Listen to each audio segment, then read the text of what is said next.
You'll work with a designer, choose the look, and get professional installation, so the project stays simple and the results last. Start with a free design consultation at closetfactory.com. That's closetfactory.com.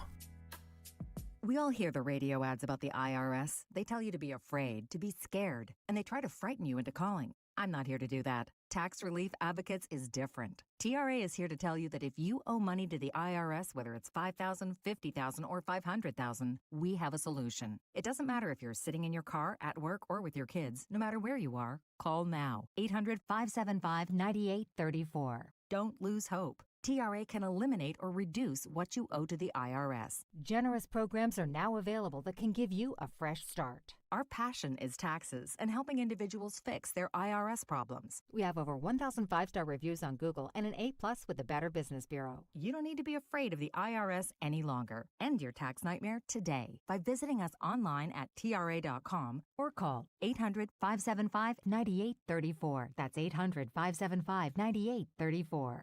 Tax Relief Advocates. Real solutions for real people. WPHT, WPHT-HD, WOGL HD3 Philadelphia.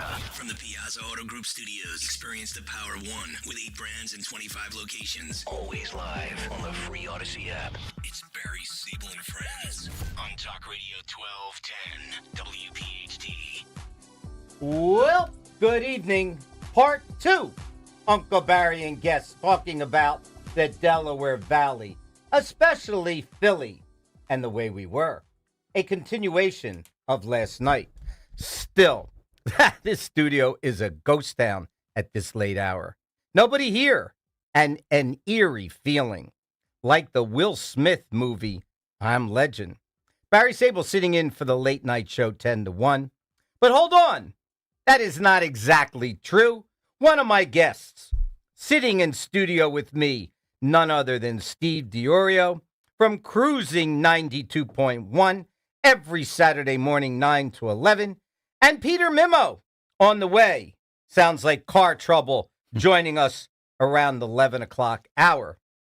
So, Steve, last night I started part 1 of this 2-part segment about our beloved Delaware Valley, memories never to be forgotten or replaced. Steve, not telling you who is our guest tonight, going to keep you guessing, and like other listeners on the edge of the seat, or their seat. So open that special bottle of wine and enjoy the next 3 hours.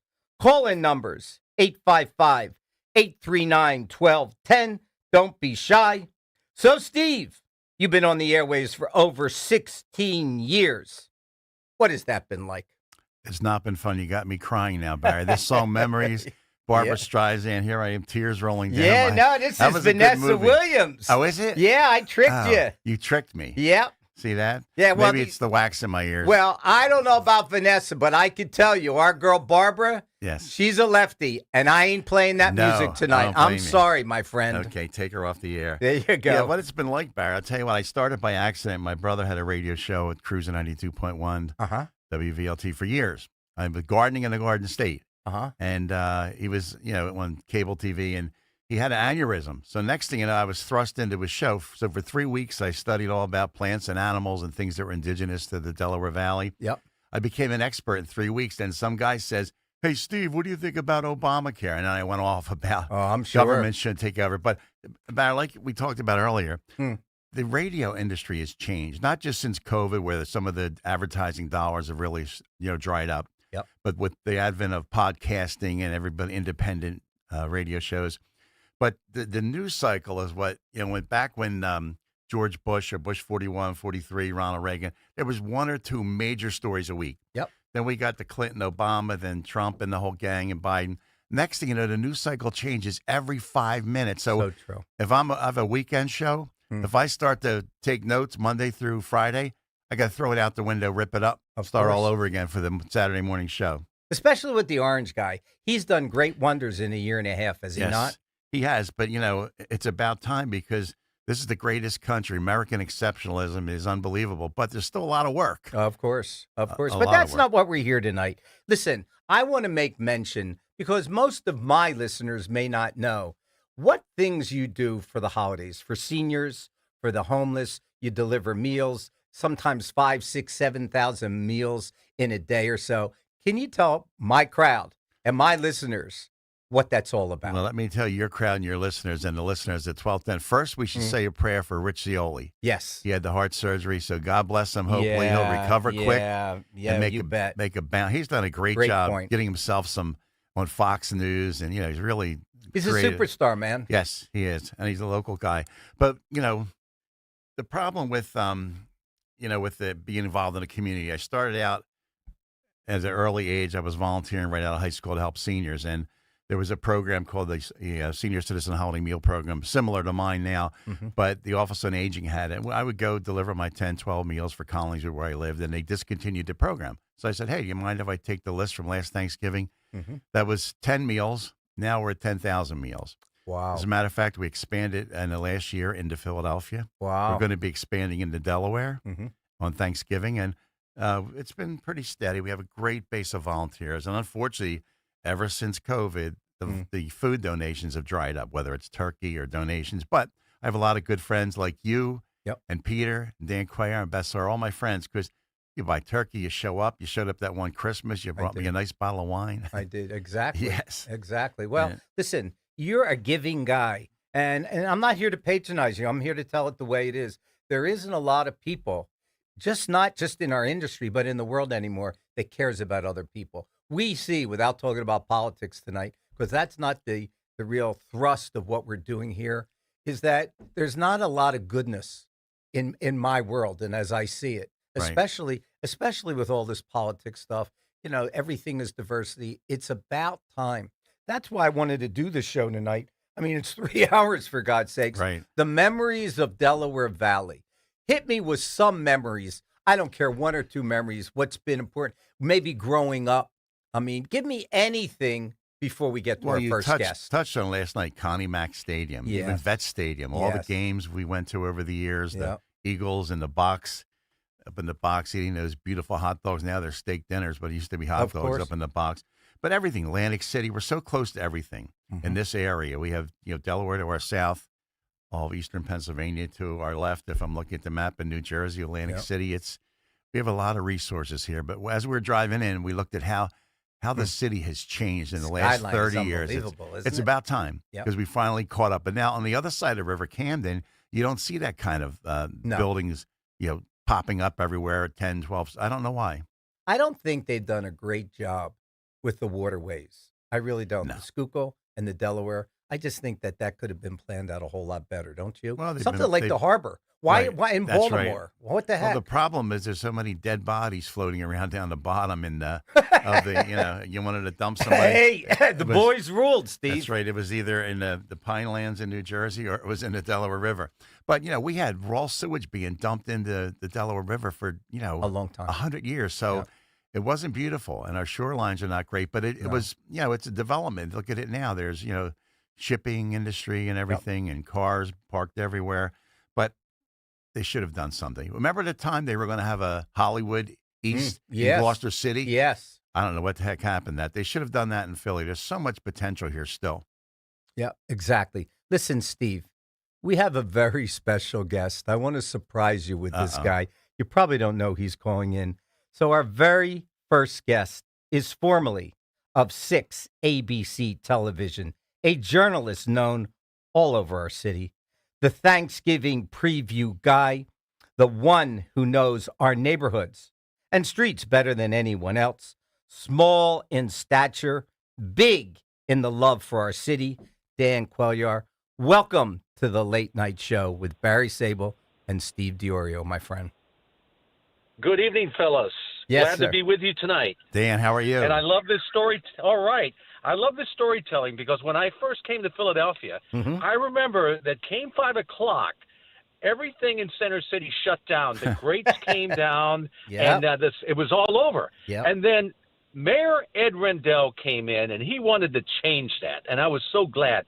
I love this guy, Mayor Ed Rendell, who eventually became our governor. Yes. But he wanted to change that atmosphere and make Philadelphia, he called it, make it a night out on Wednesdays. They started on Wednesday to keep the shops open, establish the Center City district, establish a police presence in Center City to make people feel safe. And little by little, it changed the entire Center City, Philadelphia. Now we have a vibrant nightlife, as Barry, I know you can attest to. Yeah. And so that was a defining moment, as far as I'm concerned, that changed Philadelphia. In those days, remember, the I-95 didn't even stop in Center City, Philadelphia. There were no exit ramps. There were no entrance ramps. It just blew right by. You just blew right by Center City, Philadelphia. Again, in that era of the Rendells, he came in, and in that era, I'm not going to give him credit for everything that happened, but we had the entrance ramps. We had the Vine Street Expressway. Remember what it was like before the Vine Street Expressway even existed? It was a mess. It was chaos trying to get from the Schuylkill Expressway to the Ben Franklin Bridge or, any of the bridges. So, I mean, those are defining moments that I think when all of that happened, it really opened up Center City and opened Philadelphia to everyone. Great point. Tell us about Thanksgiving. I know that was such a special night for you and so many people in Philly. Give us a rundown of what that night was like for you, the night before Thanksgiving. Well, Barry, for many years, I enjoyed previewing the parade the night before, something that became kind of like a holiday a tradition, kind of a staple, that people would tune in on the night before Thanksgiving and watch me on a golf cart tour all of the different parade floats that were going to be on during the parade. But you know what? This was not my idea. This was my photographer. I had a two-team photographer team there, and Jackie Balker and Yuri Gershman. And they said, here's what we're going to do. We're going to set a 1,000-foot reel of cable for the camera and hook it up to the live truck, and we're going to have you ride this golf cart and show every single parade float that we're going to have in the parade, and just have fun with it. Yeah. And we did. We had fun with it. We it was to the point where we had artificial snow falling in the live shot, singing Christmas carols, and one unforgettable moment, singing alongside Patti LaBelle and Lisa Thomas-Laurie to help kick off the holiday season. Man, I will never, ever forget that. That was a special moment for me, and that whole thing. To this day, I retired a couple years ago. The station still gets calls. I hear from my colleagues that still work there that they want this tradition to continue. And so the station has been working to make this tradition continue on. This last year, they had another reporter, a new reporter in the town, riding a golf cart, showcasing all of the floats, and I got a kick out of seeing that this last season. So it's a heartwarming thing for me because it became part of Philadelphia. This is a tradition, this parade that began back in the days, long before I had ever arrived in the city, with a very people loved this guy, our weatherman back in the day, a fellow Texan too, by the way. And Steve, why don't you tell us who he was? Give us his name, please. Uh-oh, you got me there.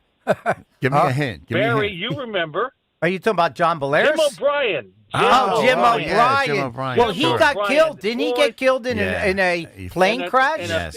It was terrible. No, it wasn't a plane crash. It was a parachute accident. Oh, parachute. Yes. Yeah, he loved parachuting, and so it was an accident, and he passed away. Boy, that was a changing moment for Philadelphia when that happened. Yeah, Jim Gardner came into the studio that night. It was a weekend. Man, it was. I wasn't here, but I know all about it because I read about it, heard about it from people who worked back then, and so the people loved Jim O'Brien, and he would do the parades. And so just a lot of history there, guys. A lot of history. Well, let me say this much. Wayne Gretzky, there'll never be another one. Michael Jordan, can I tell you, Muhammad Ali, and you. So I think we have to come out of retirement even if it's only one night out of the year, we need to have you back there so we could all look at Thanksgiving in the same way. You're too young, my brother. Come on, give us a break I don't here. know if people want to see my face Yeah, again they doing do. that. Let's try. Give these young people a chance. Yeah. Hey, Dan, why don't you tell the folks about some of the stories? I watched you for decades before I met you. We've known each other since maybe 2011. But I watched you for years, and all the stories you covered, whether it was a fire, or an accident, or a murder, or a traffic jam. But you also traveled all over the globe, world, the Middle East, and everything. Yep. Tell us. Go ahead. I did, and that was I was very blessed to have the career that I did at Channel 4. Yep. I'm sorry, Channel 6 for 34 years, 34 plus years. Wow. And in that time, I covered every neighborhood of Philadelphia, to the halls of City Hall, and really across the entire Delaware Valley, guys. Yeah. The entire Delaware Valley, including our short towns, telling the stories that mattered most to the people who call this area home. That ultimately became my home as well, because I was a transplant here who came here from Texas, as I alluded to a few moments ago. Mm-hmm. And this became my town. This was my town. These were my teams that I supported. And Philadelphia is more than news to me. It's the Philadelphia Eagles on a cold Sunday afternoon. Yep. It's Phillies baseball in the summer. It's the passion of the Sixers and the Flyers. It's the spirit and pride that bind the city together, no matter where you come from or what neighborhood you grew up in, because when those teams played and they won, man, this whole town came together. Yeah. And that's what I enjoyed. I still remember when the Eagles first won the Super Bowl in 2018. I was in the second floor apartment. The station had me in the second floor apartment overlooking Mayfair, all of these bars on Frankfurt. And when that defining moment came and we beat the New England Patriots, all the streets, it turned into a sea, an ocean of people out on the streets, and it was pandemonium, and there was so much joy that because finally, after all of these years of never being able to break through that dam, boom, we finally did it. Our team won, and man, that's just like, wow, a great moment. Of course, when the Phillies won in 2008, that was also a great moment for our city. But, also, guys, the Thanksgiving Day Parade, another big staple of our city that means so much to so many people. Yep. Hey, Dan, let's talk about this. Yes. You've covered a lot of people, right? When we think about Philadelphia, we think about the Phillies, the Eagles, the Flyers, the Sixers. But there's also someone who was world-renowned, Frank Rizzo, who was the mayor. Now, you had a relationship with Frank Rizzo. I did. It's crazy because when I came down here, I came from a conservative state. I covered the police beats in Houston and San Antonio. And it was all about, law enforcement and having people feel safe in their neighborhoods. And there was not very much safe, a feeling of safety going on at that time. And I understood early on that Frank Rizzo, former mayor Frank Rizzo, was a big fan of mine. And he would watch me and see me reporting the news. Of one instance that I reported where there was a community meeting and everybody was being asked to come to this meeting to talk about the kids.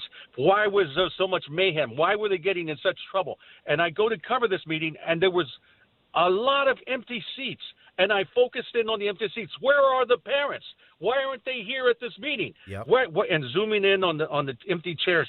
And Frank Rizzo absolutely loved that. And he came at one event where he was at, and he says, Danny, he used to call me Danny. And when he would come up to me and he'd see a piece of lint on my suit, he would very carefully pick up the lint and make my suit look fresh and clean. And the guy, he saw that I was about law and order. Yep. He saw that I was about law and order and making people, giving people a sense of safety in their neighborhoods. And he saw that I really believed that. I wanted people to feel safety. I did not want to see another kid caught in the crossfire, shot, or a bullet going through somebody's home because of a street fight going on outside, and then somebody innocently gets killed while they were sleeping in bed inside their home. I was against that, and I covered so much of that. It just broke my heart sometimes covering these stories. But Frank Rizzo, he loved me because he saw that I was trying to do what he believed in, and that was law and order for Philadelphia. Yeah. Dan, tell me the people that were instrumental that made your job easier on an everyday basis that worked at the station that you worked at? Obviously, Channel 6. The photographers were very important because we had to be a team. It had to be a two-way street of communication in covering a report, because I only know a part of the story. The photographer sees the other part and says, hey, did you see this over here, or did you see that? And then the producers back at the station who saw my writing and edited my writing to make sure I didn't look like a fool. So those were important players in my life. The assignment editors, who assigned me with photographers that I like to work with because we gelled together. The producers, making sure that I was, grammatically correct and that I was saying everything correctly and verified everything I was saying and make sure I didn't make a fool of myself. So there were a lot of important people. These are the unsung heroes that they don't get credit out in the news world, out in the world of television news. But they're very important parts of the whole process of delivering the news to the public. Tell us about, I guess, Larry Kane, am I correct? Monica Malpass, were those two that you spent a lot of time with? Jim Gardner. Jim Gardner. Not Larry Kane. Oh, my. This is another station. Another station. Channel Well, 10. No, that's okay. Larry Kane was at another station, but you know what? I met him once out on the streets, and he told me, you are becoming a big star in this town. Yeah, of course. And it blew my mind because I said, because I knew of Larry's history. He had been at Channel 6 and then went to New York, didn't do too well in New York, and then came back and ended up at Channel 3, CBS 3. But I ran into him at a function, and he gave me that compliment, and it blew my mind. I was really... How about Monica? Monica was a favorite in Philly. Monica was a sweetheart. She was a beautiful person. She's now working in New York. She's working now in New York? There. Yes, the last I heard she was. So she's in New York now, and of course, we had a few. Jim Gardner, very important in my life, very important in my career, very important in shaping the kind of journalism that I did. And made sure I was fair to everyone involved in those stories and get everybody an equal, or at least attempted to give everybody a fair shot, because sometimes people did not want to be on the news or did not want to be a part of the report because it might not have been in their favor. But Jim Gardner was very instrumental in shaping. And then my best boss of all time, Carla Carpenter. She was my favorite news director of all time, of all the bosses I ever had, because she pushed me. She pushed me hard. She wanted me to deliver the best product that I could possibly deliver and not just settle for some mediocre thing. And I needed that. I liked that. I liked being pushed. I liked being, given the opportunity to work even harder. And as a result, she opened doors for me and gave me assignments that were, to envy, covering the wars in the Middle East, going to Bosnia, all these different assignments that I got. Well, not only her, but before her, Dave Davis, also very important news director. Do you know, I got to tell you a crazy story. When I started working in Houston, they had me cover the police beat, the Houston Police Department. And the ABC station, Channel 13, had a one-man band, a photographer, a reporter. His name was Dave Davis. Never thinking, and this is one thing I always believe, do not burn bridges with anyone, because you never know when you might end up working with somebody again, and it might not be in your favor. Well, guess what? Years later, guess who would become my news director in Philadelphia? You gotta be Dave kidding. Davis. Wow. Small world, isn't it? Band competitor from Channel 13 in Houston would one day become my boss. And thankfully, I never burned bridges with him, despite the fact that he was my competitor. But that's a true story, guys. Did you love TV as much as your pal over here, Steve DiOrio, loves radio? Tell me. Oh, yes. Oh, yes. It provided so many challenges and so many opportunities to tell people what was going on on a particular story. And with visuals, as well as the written word, you're able to communicate a certain thing that happened. The massacre in Columbine, that was a big thing that happened in our country. The Waco siege, the Oklahoma City bombing, all of these with pictures and the written word. Very important. When you're there in person and you're seeing and witnessing firsthand what is going on, it gives you a different perspective. And my challenge was to give that perspective to the audience here in the Philadelphia region. So, man, oh man, what how blessed I was to have the opportunities that I had to tell the public the stories of our lifetime that was happening right before our very eyes. Yep. Tell us about overseas. I know tonight is basically Delaware Valley and Philly, but I'd be remiss if I didn't ask you about overseas. I know your buddy Kurt Weldon, you spend time with him. Give us some insightfulness before we go to our break. You know, you just don't go into a war zone and cover a war. Yeah. You have to have training, and thankfully our network put us through training, those who were going to be covering the war. Mm-hmm. We went through fake kidnappings where they put a bag over your head and they take you hostage, and then they're banging the walls and firing shots into the air, and you're scared to death, or fire what a sign? Not sign, I guess. What am I thinking?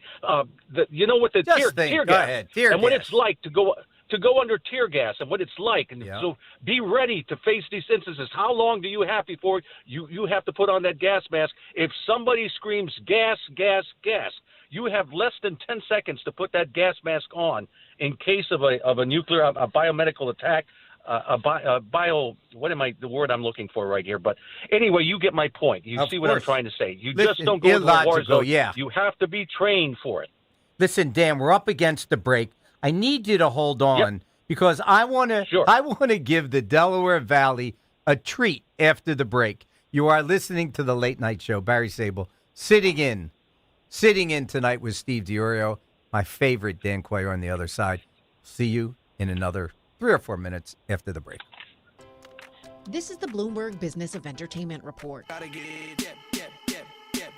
Black Eyed Peas co-founder will.i.am is embracing artificial intelligence and wants the younger generation to join him. After wrapping his first AI course he co-designed and taught at Arizona State University, the hip-hop artist has built a classroom in his Los Angeles office to teach college kids how to boost their AI skills. At the Milken Institute Global Conference, will.i.am stressed the importance of ethics. Reminding them that they have to be ethical, they're accountable for the agent that they're going to be deploying out there into society. He's also the founder of FYI.ai. One of the things that we wanted to solve is how people communicate and get work done on a messenger. To work on a messenger, you need 5 different products. So on FYI.ai, you could send gig-size files on the messenger. On top of that, each user is granted a personal agent, as well as an encryption key to ensure their data, which they own, is safe. Lisa Mateo, Bloomberg Radio. Hey, listen, are you a 50-year-old person looking for term life insurance? Then you need to talk to Bob. Bob specializes in helping people find $1 million or more of term life insurance for a couple of $100 a month. Look, you need to know there's a price war in the term life insurance business, and you may be paying too much. Call Bob, and he'll shop and see how much money he can save you. Look, this could be the last term life insurance policy you ever have. Your rates are guaranteed for the next 20 years. That's right, guaranteed level rates for the next 20 years. And if you're a smoker or your health is not perfect, Bob has great rates for you too. So for $1 million of term life insurance coverage for a couple of $100 a month, call Bob right now. 800-890-5075. 800-890-5075. 800-890-5075. That's 800-890-5075. Paid for by Term Direct. Hey, this is Larry Steinhaus with Investor Schooling. Listen, I know sometimes you worry about coming to see me because you don't want to invest in real estate, because you don't want to deal with toilets, trash, or tenants. I'm going to teach you a way that you don't have to deal with toilets, trash, or tenants, or even own any real estate and invest in real estate at the same time. You want to learn this, so go to investorschooling.com. That's investorschooling.com, and take a complimentary class this Thursday, and I promise you, no toilets, no trash, no tenants. Wesley Financial Group is not a law firm, and Chuck McDowell, definitely not an attorney. This is Chuck. If someone talked you into buying something really silly and you want to get out of that silly little thing, my advice, get the facts. Call me and I'll send you our timeshare exit kit absolutely free. Inside, you'll learn how timeshare works and all your options for cancellation. Call Wesley now for your free exit information kit. 800-948-7878. That's 800-948-7878. Patrick was way behind on his IRS taxes. I was in way over my head. The total amount ended up being somewhere just over $30,000. $30,000.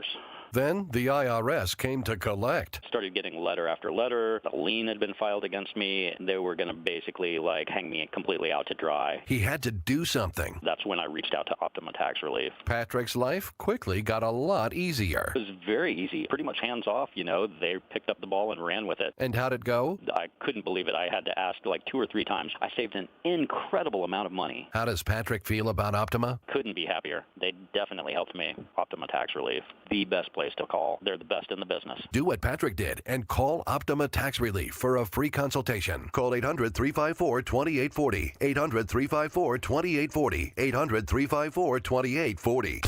Optima Tax Relief. Testimonial from an actual client. Some restrictions apply. For complete details, please visit OptimaTaxRelief.com.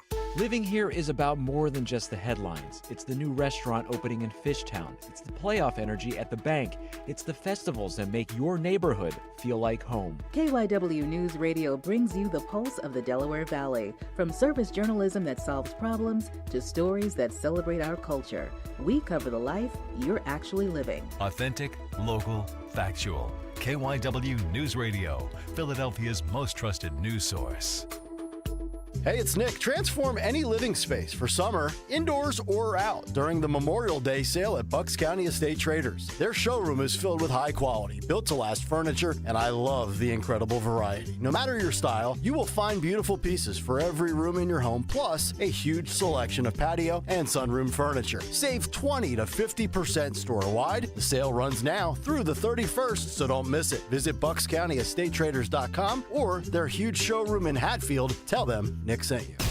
Keep free speech alive. Follow 1210 WPHT on the free Odyssey app. Download it now.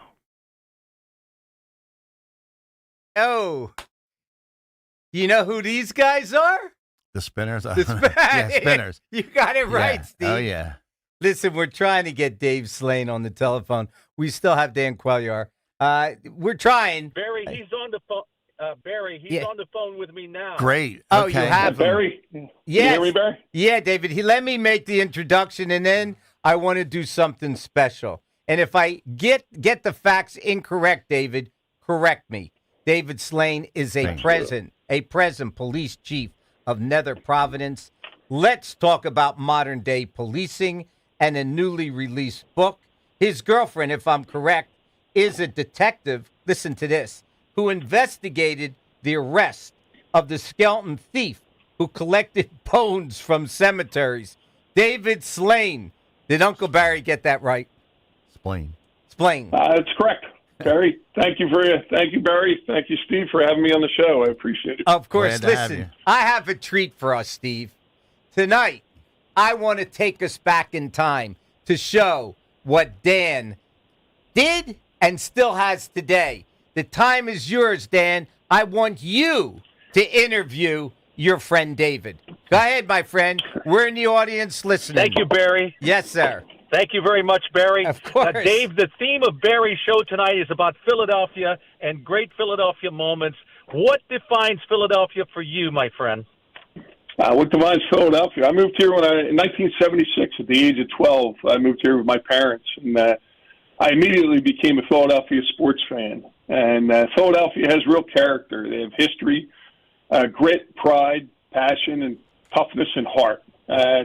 It's where our country story began. I'm a sports guy, and we have the greatest sports complex in all of sports here in Philadelphia, where you can go to one location and watch all 4 major sports in one complex. And my first introduction to the Philadelphia championship scene was in 1980 when the Phillies won the World Series. Yeah. And I know they returned in 83 and lost to the Orioles, Cal Ripken.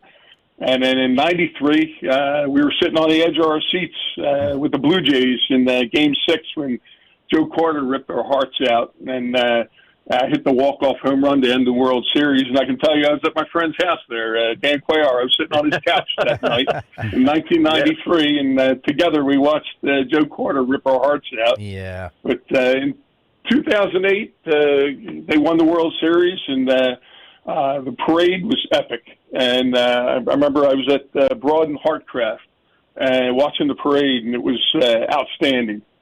And again in 2017, after almost 60 years, we finally saw the Eagles win a Super Bowl, and that parade was epic. And we were fortunate enough to see the Eagles win it again in 2024. That's what makes this whole region so special and unique. Dan, go ahead, brother. Yes, indeed. I know you want to ask him indeed, about modern-day policing and a newly booked that was released. Go ahead, my friend. Don't be shy. Because he's not only a law enforcement chief of police now, he's also an author. And his first book now is called Blood on the Trolley, pertaining to a case that he investigated years ago and has now gone through the court system. First of all, Dave, congratulations on the book. Yeah, thank you, Dan. Now, you spent years in law enforcement, from Yaden Police to now serving as chief in Nether Providence.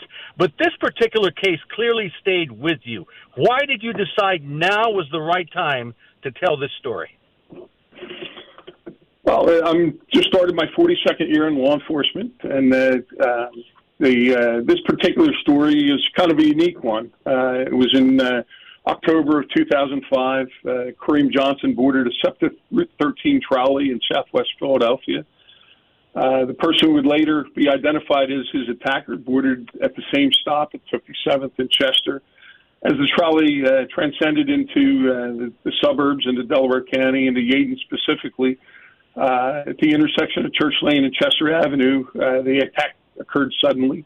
There was no argument. There was no warning, no obvious confrontation.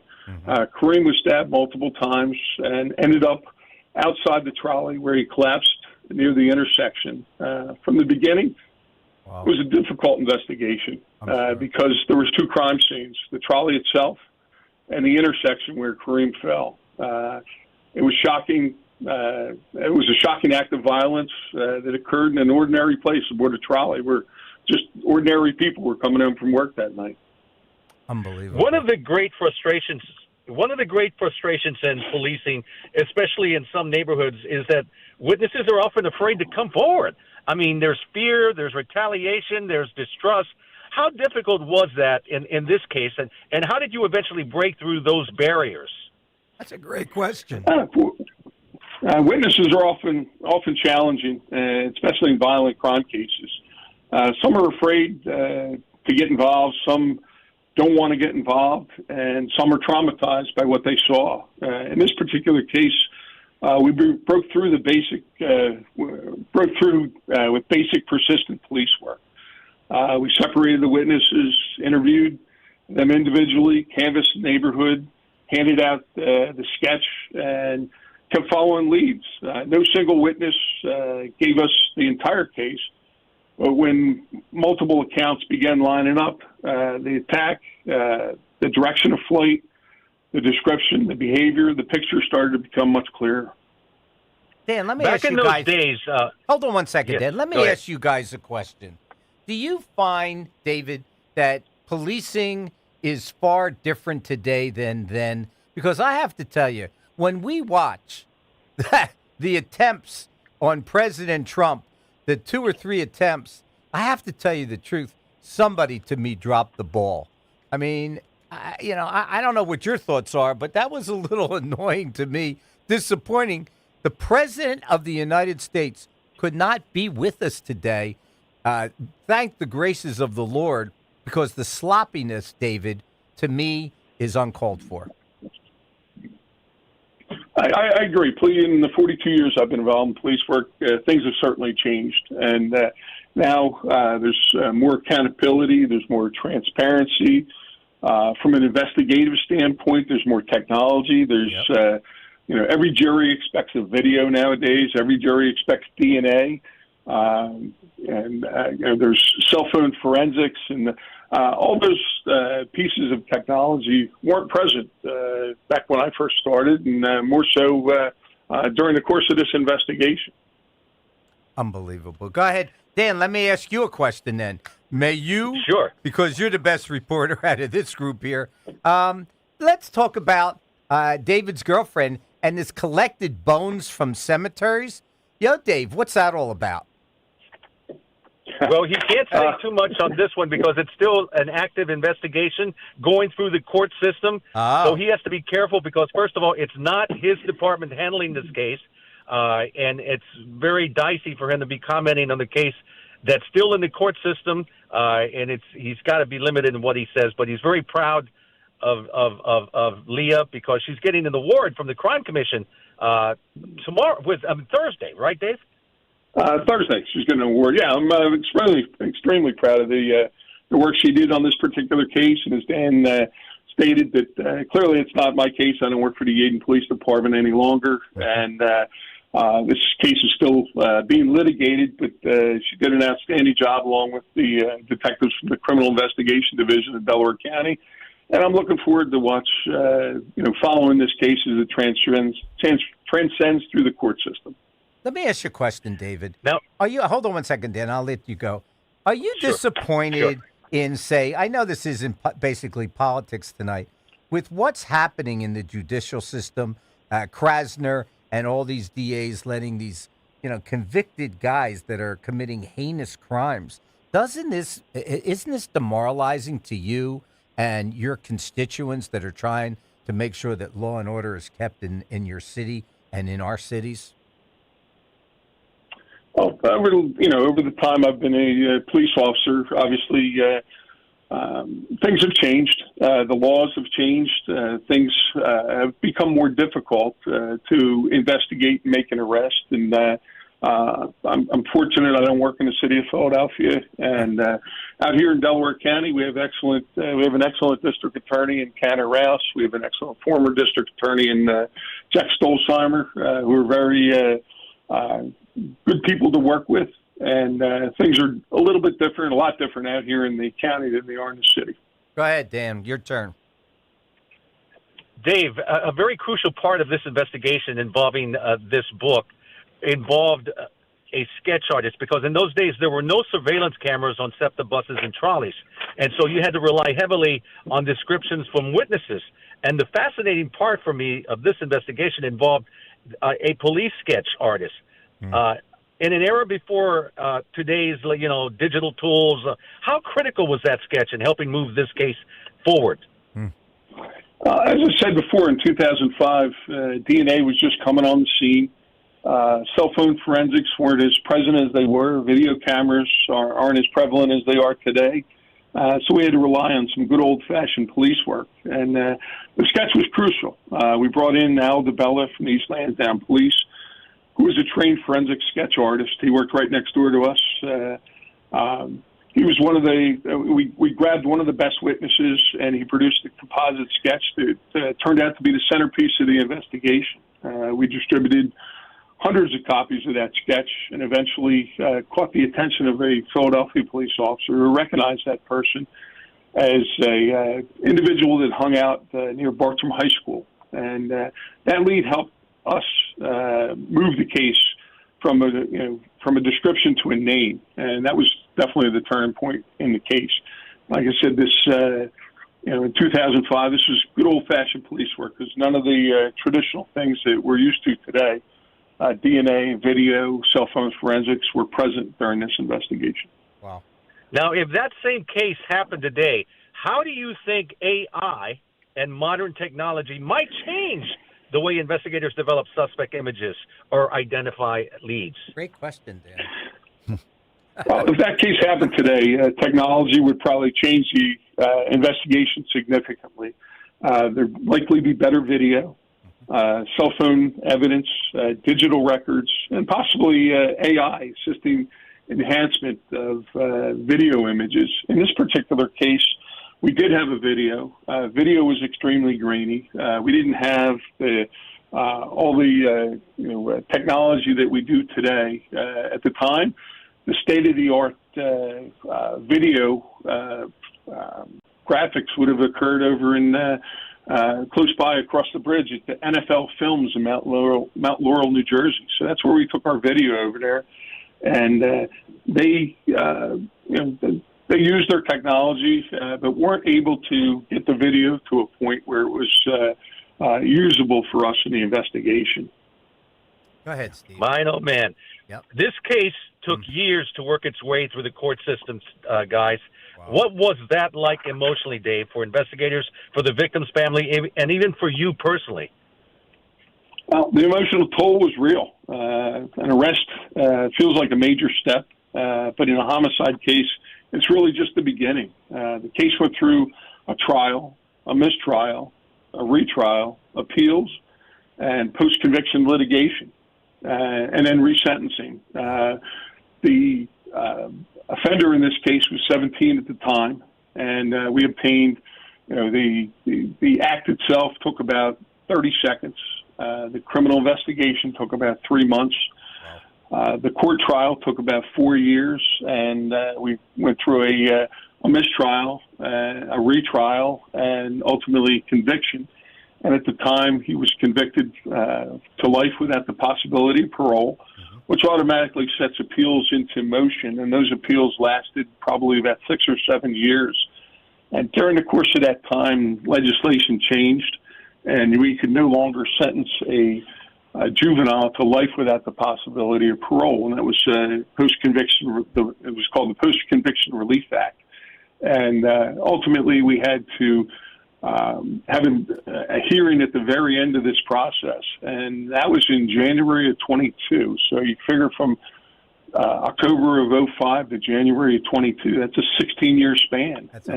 So this case lasted 16 years before it finally came to a conclusion. So I think that's one of the most unique parts about this case is the length of time it lasted. Listen, Dan, we're up against the break. I need for you to do the closing. Go ahead, Dan Cuellar. Do the closing. Yes. I want to say that I think people would get a lot out of reading this book, and it's available, Dave, where? On Amazon? It's on Amazon. It's been available since February on Amazon. It's doing extremely well. It's available in paperback, hardback, and ebook. And just this week, the audiobook was released on Amazon, Audible, and iTunes. Blood on the Trolley by David Splain. Thank you, buddy. Thank you very much. And I think people will really enjoy this book, fellas. Yep. I really do. Listen, David, I want to thank you, Barry, Steve. Of course, thank you. It's God our bless, pleasure. My friend. Listen, you've been a treat to listen to. I know the audience in Philly absolutely adored it. Listen, thanks so much. Dan Cuellar, nobody does it better than you. You still have it. You could do it again. I'm thinking maybe we should come out of retirement, sir. What do you think, Steve? I think he should. I guess we lost Dan. Yeah, I think they're going. Yeah, they're resting now. Yeah, hopefully they'll stay tuned. Let's take that break, right? Yeah, sure. Let's take that break. The working families of La Una Labor District Council of Pennsylvania, D.C., Maryland, and Virginia are proud contributors to all aspects of growth in this great city. The Labor District Council provides safe, well-trained, productive workers who enable projects to be done on time and under budget.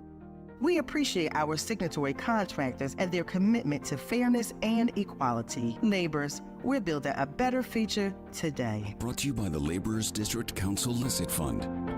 My name is Whitney Allen, and I'm a widow. My husband, Ryan, died. We never thought we'd ever have to use life insurance, but the unexpected happened. With Ethos, signing up was fast and 100% online. You can get a quote in seconds, apply in minutes, and get same-day coverage. No medical exams, and you can get up to $3 million worth of coverage. I'm grateful we were prepared. Get your free quote at ethos.com/radio. That's ethos.com/radio. Paid spokesperson. Time spent on application may vary. Online health questions required. If you're in the Philadelphia area and caring for a loved one with Medicaid, get paid starting today. Freedom Care has already helped over 162,000 families get the care they deserve, with 97% satisfaction and more than 8,000 five-star reviews. If you have Medicaid, you need to hear this. You may qualify to choose a caregiver you already trust, a family member or friend, and they can start getting paid. No agencies, no strangers, just someone you know, helping with meals, medication, bathing, mobility, and more. This service isn't for later, it's It's for right now. It's 100% free to you through Medicaid, and caregivers get paid right away after their shift. Find out if you qualify today. Call 267-535-2174. That's 267-535-2174. Don't wait. Call 267-535-2174 now. Again, that's 267-535-2174. Freedom Care. Get paid to care starting now.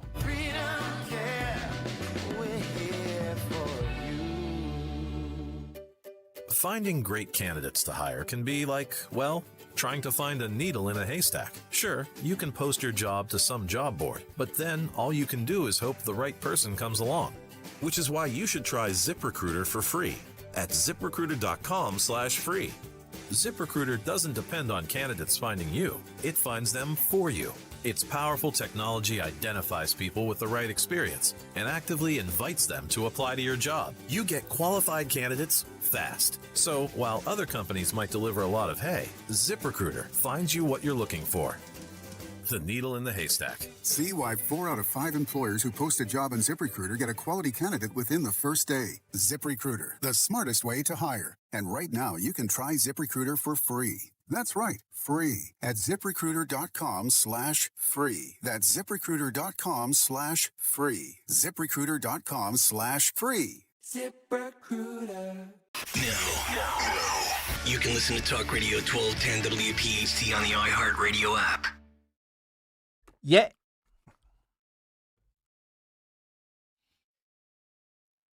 Yes, indeed, we are back. You are listening to the Late Night Show. Barry Sable sitting here with Steve DiOrio. That was a treat, my friend. I wanted to surprise you, surprise him. Yes. Dan still has it, doesn't he? Yes, he does. He's amazing. And now you got him coming out of retirement. Yeah, he's going to love that. Listen, by any chance, do we have our next guest, Sean, on the line? I'm going to take a winger at this. So let me tell you who he is, and then we'll go from there. Hopefully he's on the line now. He was a leading fashion consultant for the Philly community for all those years, including the rich and the famous, entertainment, athletes, movie stars. He met them all. Whenever in Philly, the popular spot to shop was men's haberdashery, was none other than Boyd's Men's Store. We all know about that, a national treasure. Owner and operator, Jeff Glass. Welcome. Hope you're on the other line to the Late Night Show. Pull back the curtain and tell us your most memorable thoughts of Boyd's and your love of Philly. Do I have Jeff? Yes, you do. You do. Hello, Barry. How are you, my brother? It's been a long time. It has been. It has been. Howard, it's always good to hear. It's always good to hear a voice from the past from Philadelphia. There you go. I thank you for that. Great. It's been a long but time. Just picking up on some of the last conversations, I just had dinner with Jim Gardner a few nights ago. How do you like that? And nice. And I got to tell you, more news reporters should be like him. His integrity, the way he handles himself, his fairness is really at a level that you don't see anywhere today. And he's just a wonderful guy. He's enjoying retirement with his wife. Mm-hmm.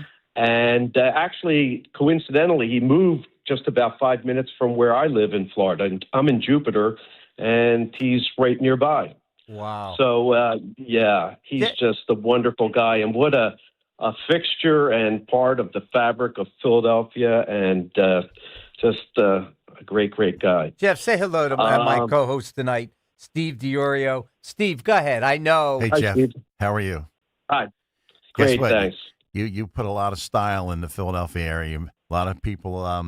You dressed them up and you dressed to kill, and you're definitely a legend for sure. There's no question about that. Go ahead, Jeff.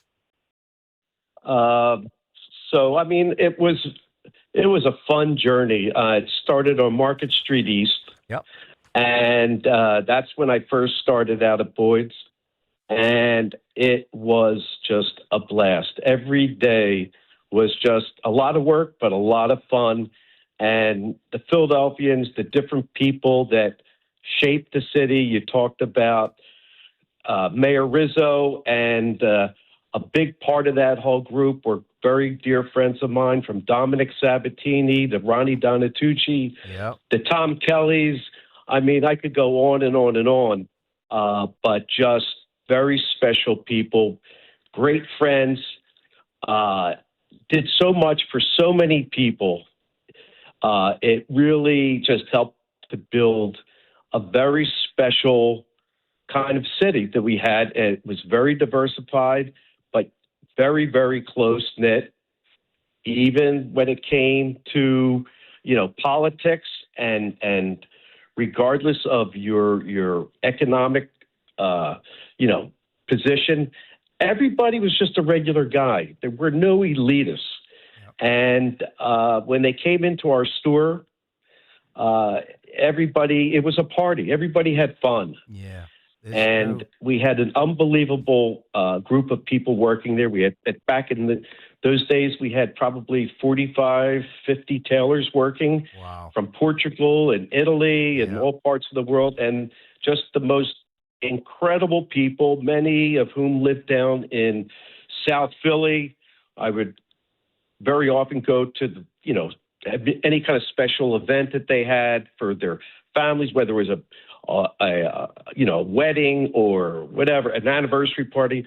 And it was just the warmest, nicest people with the best hearts that would do anything for anybody in need.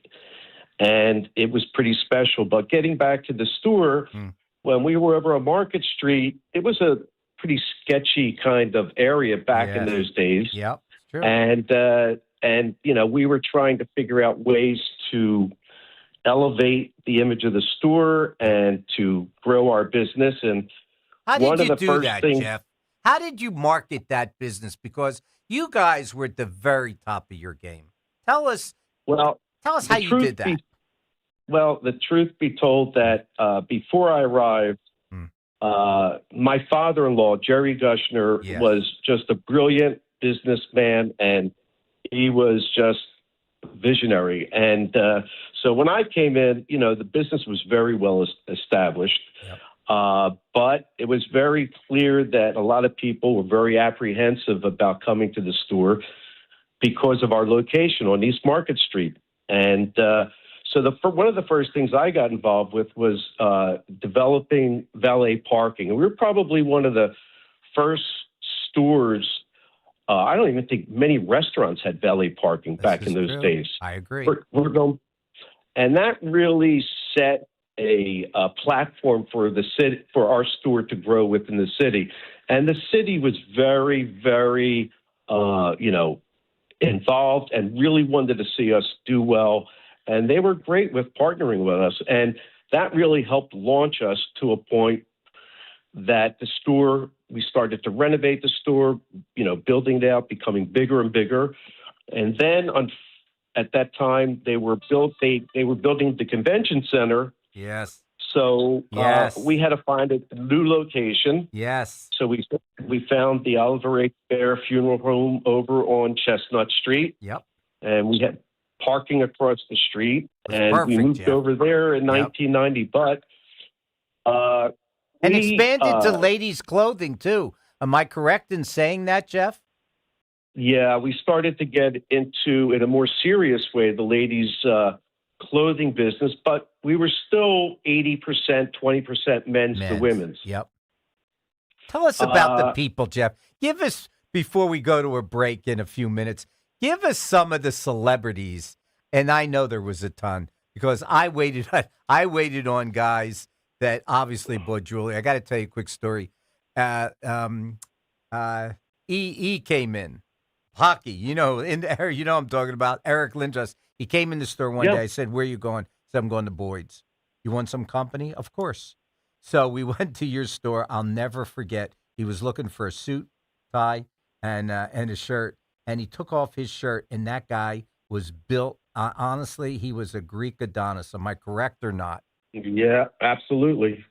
But you know what? Many of those hockey players, many of them were just tougher than steel. I mean, those guys they had such raw strength. Mm-hmm. When you shook their hands, I mean, you could drop to your feet. Yeah. They were pretty amazing athletes, but just so so nice, unassuming, and so respectful. It was really just, it was an honor. It was so much fun just waiting on those guys. I mean, hockey players, we had, at one point, we were taking care of 75% of the NBA.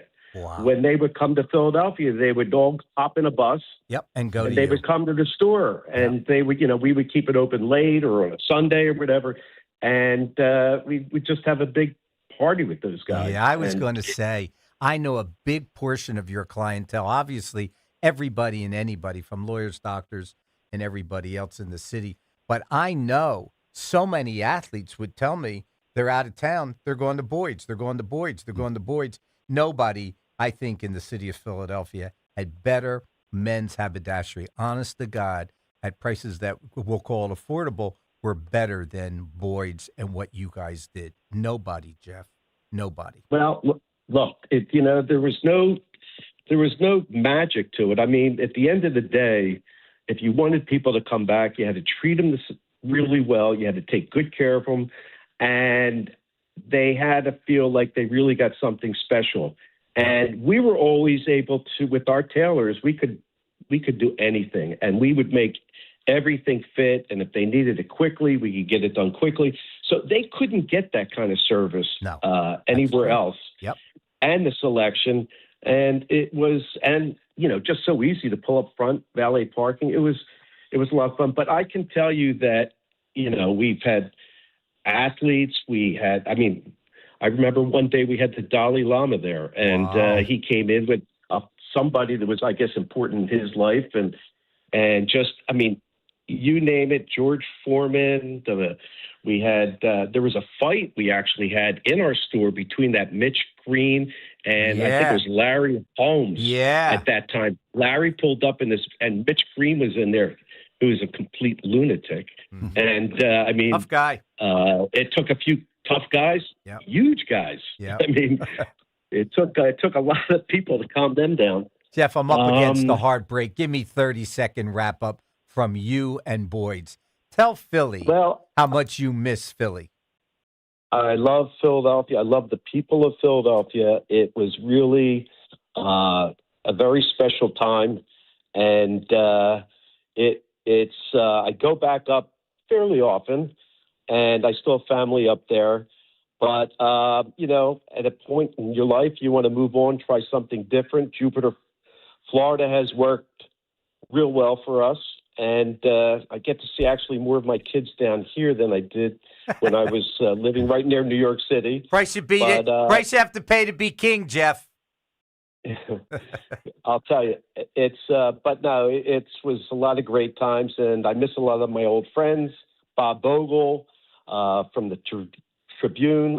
Just so many different characters and people. It was a special time. It was really great. Jeff, I wish we had more time. Thank you so much for calling in. No, you weren't lucky. You worked your tuchus off, and you made it happen. From Jerry, as you say, to yourself and your partner, Ralph, you guys made it happen in the city of Philadelphia, and we will never forget Boyd's from Jump Street till now. Listen, thanks for staying up. We're taking a break, Mr. Steve DiOrio. I know you're falling asleep over there. You haven't said much over here. Well, I hope Jeff enjoys the free state of Florida. There you go. Let's put it that way. Jeff, thanks so much for staying up and spending time with Steve DiOrio and myself. Have a good night. Take it easy. The Memorial Day sales event is going on now at Tri-County Toyota. Take advantage of special savings across our lineup, like a new 2026 Toyota Tacoma with 2.99% APR financing. And ask about our veteran specials. It's our way of saying thank you to those who served. Visit us at 15 D&L Drive in Royersford or online at tricountytoyota.com. With approved credit. Final price includes $4.90 doc fee. Expires June 1st, 2026. Do you owe $10,000 or more to the IRS like Mark? I've been doing home remodeling for 30 plus years, but the economy crashed. I wound up losing my home, losing my job, and on top of that, owing the IRS a ton of money.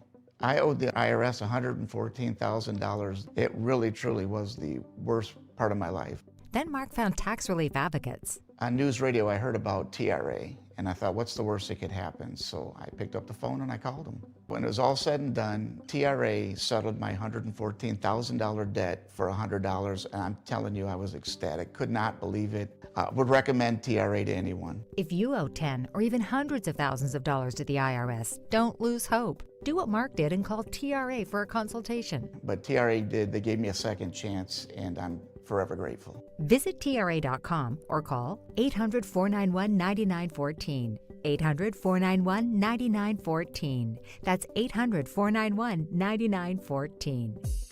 Hi, Dawn Stensland here. You already know how much I love my Chapman windows, doors, and siding, but did you know they also repair screens? And right now, they have some fantastic spring specials going on. Screen repairs start at just $30. When you repair 3 screens, you get 1 free. Mix and match window and patio door screens. Save hundreds with Chapman's in-home special right now, covering up to 30 screens for just $1,500. Or you can drop off your screens at their Westchester showroom and they'll have them ready for you for pickup, up to 30 screens for just $750. Whether they come to you or you come to them, Chapman's team handles everything with incredible care and precision. Chapman Windows, Doors, and Siding. Call or text 610-431-8898. 610-431-8898. ChapmanWindowsDoors.com. Tell them Dawn sent you. My dad passed away unexpectedly. Of course, it was awful in every way, but we are very grateful that he had life insurance. So even after he was gone, he was still able to provide for us. And that's why I have life insurance for my family. Ethos.com. They make it fast and easy to get covered. It's 100% online. You get a quote in seconds, and you can apply in minutes. You get covered the same day. Get your free quote at ethos.com/protect. That's ethos.com/protect. Paid spokesperson. Time spent on application may vary. Online health questions required. Rates may vary. It was just one unforgettable night. One of those things. An evening with Harry Connick Jr. Just one of those crazy flings. Performing songs from across his remarkable career. Well, come by me. Harry Connick Jr. Come talk to me, baby. Friday, July 24th. Borgata Hotel, Casino, and Spa. Tickets are on sale now at theborgata.com. You got to go see the Mardi Gras. This is Mike Quick. PDQ POS is the MVP of point-of-sale solutions. Easy to use with the best support in the industry. And it doesn't take a bite out of your sales with costly fees. It's the choice of all concept food service businesses across the country. PDQ POS has real-time analytics and insights to evaluate your team and your play calling. PDQ POS has been rated the #1 point of sale by restaurant owners for more than 35 years. So don't wait. Make the switch. PDQ POS today. Visit pdqpos.com. With so much uncertainty in the world today, you may find yourself wondering, is now even the right time to retire? So many people are waiting, and those folks are going to be waiting a really long time, I hate to say, because there's no perfect time. The market is always unpredictable and volatile. Fortunately, Jim Cipriotti has been helping get people to, through, and beyond retirement for over 25 years. And each week, he wants to help give you that freedom to retire. Listen to Freedom to Retire with Jim Cipriotti, Saturday mornings at 9 and Sunday afternoons at 5 on Talk Radio 1210 WPHT. WPHT, WPHT HD, WOGL HD3 Philadelphia. From the Piazza Premium Automobile Studios, powering your drive with 10 brands and 20 locations. Always live on the free Odyssey app. It's Barry, Sable, and Friends on Talk Radio 1210 WPHT. Indeed, we are back. Steve Diorio, Barry Sable. Look what the wind blew in. Peter Mimo. How is... I told people you had car trouble, but you were at a concert tonight, Peter. I did have car trouble. I was at a concert. I went to see David Lee Roth Uh-huh. at the Keswick Theater. There you go. He Listen, was absolutely awful. The We'll- worst. A waste of money like you would not believe. we'll talk about that in a Big minute. laugh. Our It was next on guest me.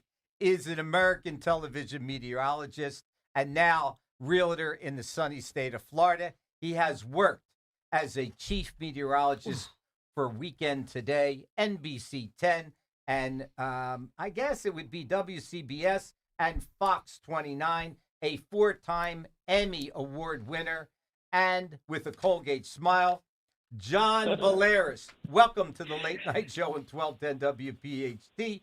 Tell us about the good, the bad, the ugly, and your time in the city of brotherly love. The time is yours, Balearis. You like that, don't you? Uncle I Barry, know, he's Barry, not just Barry, a jeweler. Listen, you like to talk. That's why you're on radio. That's I knew it. Now it's just you got. He needed your voice heard. I know you, Barry. That's for sure. Yes, you do. A So Colgate this doesn't smile. I surprise got me you. that you're doing radio and I'm sitting here doing real estate, and not only in Florida though, Barry. I'm still in Philadelphia too. You got to keep that in mind. John, say hello to Peter and Steve DiOrio because I know that they're anxious to meet you, and I'm going to let you go in a second. Go ahead, Peter. Go ahead, Steve. Hey, Peter and John, Steve. it's good to see you. You went And to what concert tonight? the David Lee Roth from Van Halen. What, you have a heat problem today? There, with 98 degrees. We had Make to it get a little delirious to go to the see mall. that. The You mall sure was you watched him? The mall was crowded, so we went to the Keswick Theater for a show to get out of the heat. Hey, He was John. awful, John, but we're how happy old to is have he? you. 96. No, I think he's like 91. I think he's 80, to be honest with you. What song did he play that we all know? He played Jump, He but he played couldn't jump Jump. anymore. He played Panama. A lot of the Van Halen songs. That the right. problem was he did more talking than singing. Like sometimes you go Kind to of a like show- Barry. Yeah. You got him read like a book, John. Hey, John, it's I Steve. know Barry. We go way back. Yeah, John, Hey, just Steve. wanted to say hi. It's Steve. Enjoyed you on television over the years. You're always dapper, always dressed nice Always. wherever you went. Every Always. hair was in place. Yep. You looked great, and you did it. And we missed you when you left. So glad to talk to you tonight.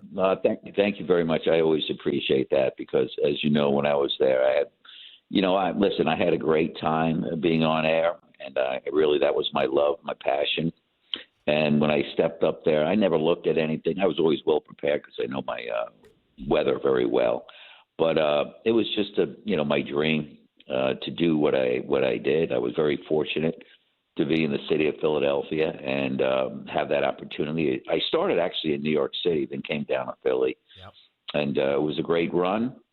It never ended the way I wanted it to end, that's for sure. Of course. But I just loved it. It was the best time professionally and personally of my life.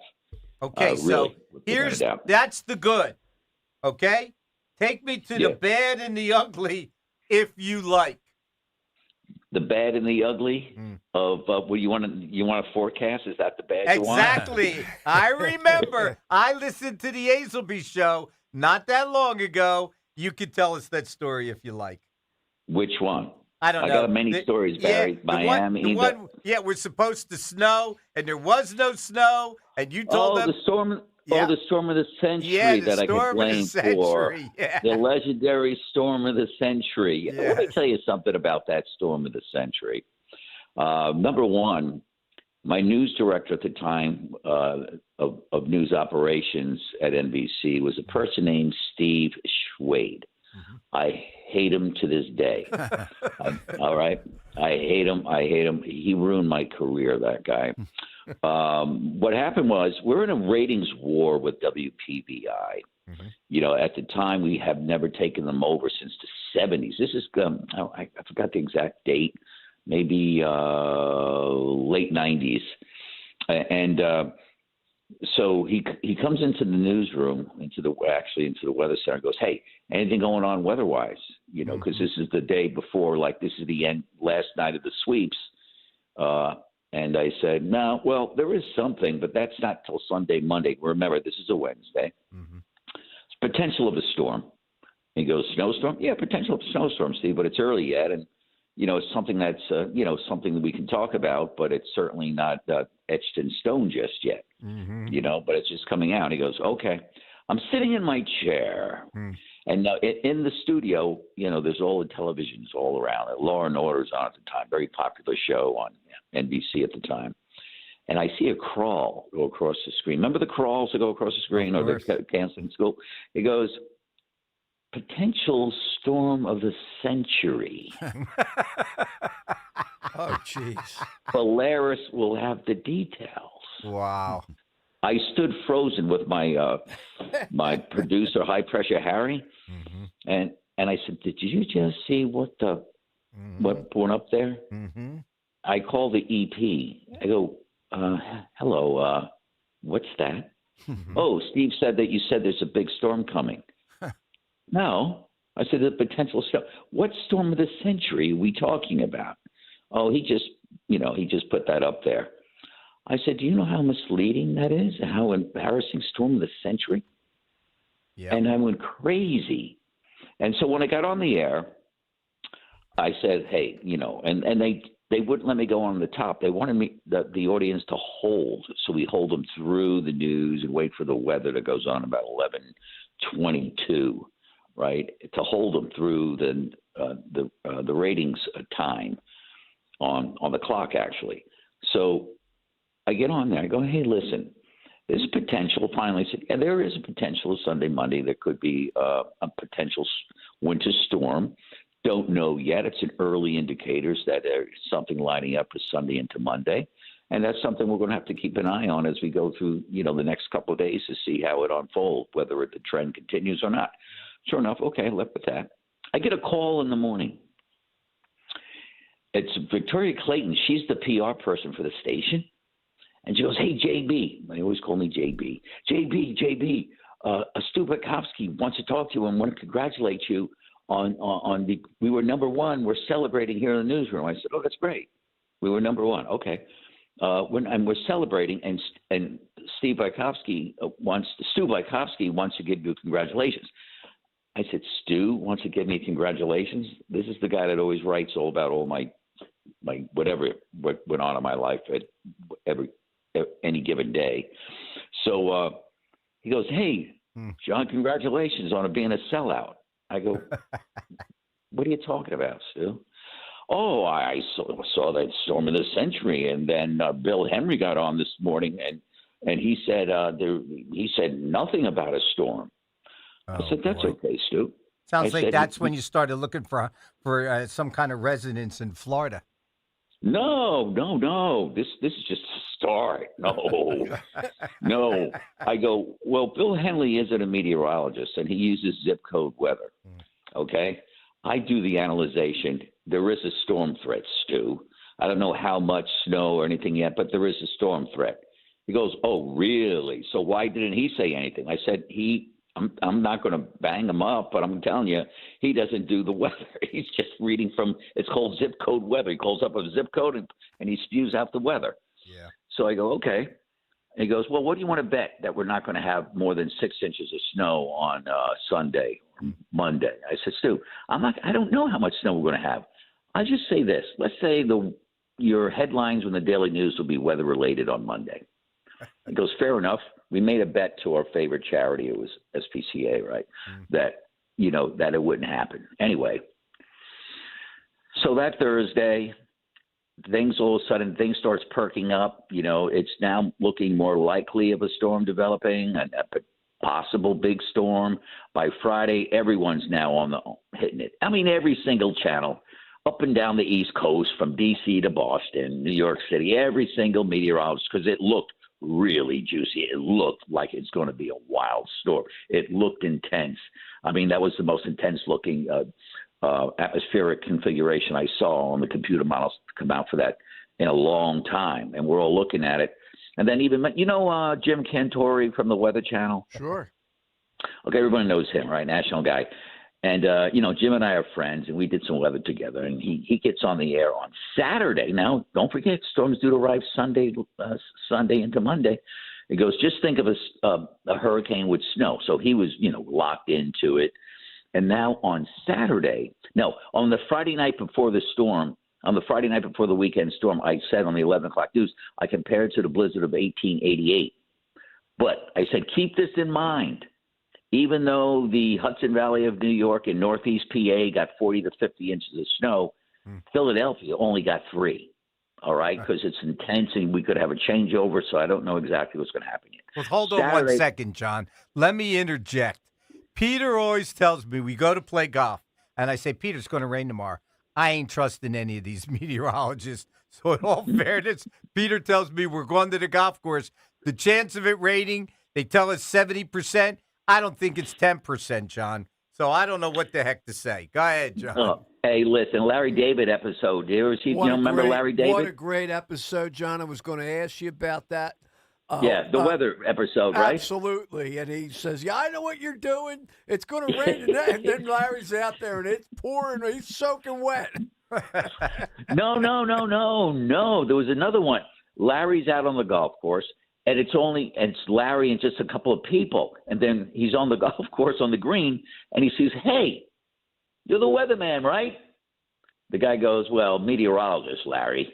He goes, Yeah. Where's the rain?" He goes, "I know what you're doing. You telling everyone it's going to rain so you could play freaking golf." And I know you guys. Don't give me any of that. So that was a funny episode anyway. Saying that that was great. That was really play golf, great. right? It's going to rain, Larry. Larry, it's going to rain, Larry. But here's what happened. But on that weekend, right, I saw the storm it was looking like it's trending not going to happen. I let Steve Schwade know this. I called him because I don't work on the weekend and said I want to come in and start to pull back the throttle on this. He wouldn't allow me to come in. He said, no, because he wants the numbers. Let Kathy Orr do it. Wouldn't let me come in. I knew at the time, I was pretty certain there was a pullback in the storm if the trend continued. On that Sunday, I knew this thing wasn't going to happen. Yeah. He would not allow me to come in. He said, "Okay, asshole, you want to come in?" It's what I'm allowed to say that, right?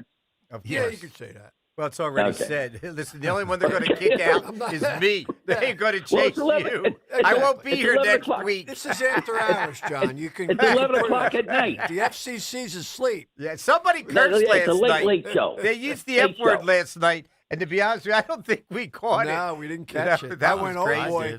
John, so you gave me the good. You gave me the bad, I guess. You got to give me the ugly. Go ahead. So how did it end up? Did you have the ugly was this.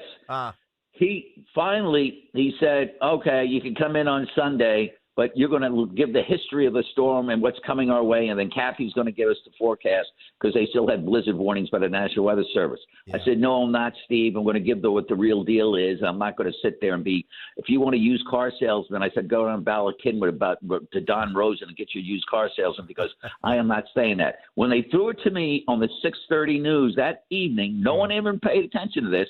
I walked off the set when they asked me what was going on. Then I came back on at 11 o'clock, and Steve said, "Okay, jerk, come back on at night at 11. I see what's going on by 9:30, and I get on there at 11 o'clock and say, basically, never mind, not going to happen. Not going to happen. This is not going to happen. Not going to happen." That's what I said at 11 o'clock. The anchors who weren't even paying attention said, "Well, you heard it first from Polaris. Bat down the hatches. We're about to get slammed." Boy. And I just turned around and I looked at her. Her name was Monica. And I said, "What the hell did you just hear what I said?" They didn't even pay attention. Anyway, the headline in the Daily News on Monday, it was weather related, and it said King of Hype. I had a crown on, and they said I was the King of Hype, and that I thought I made this storm up for the sake of ratings, which I never did. I was actually the first to catch on that there was a storm coming, a potential of a storm coming. But I certainly wasn't hyping anything. I was telling it the way it is. I always did that. I never hyped anything. I just told the way it is. So that was bad. And I got many death threats. And, that was bad. And then Howard Stern had me come on that morning. And then they repeated the whole transcripts in the Daily News. They wrote up the whole transcript between Howard and myself for that whole morning. And obviously, Howard doesn't just talk about weather. He goes off on different, he goes all over the place. Yeah, he goes all over. John, Steve again.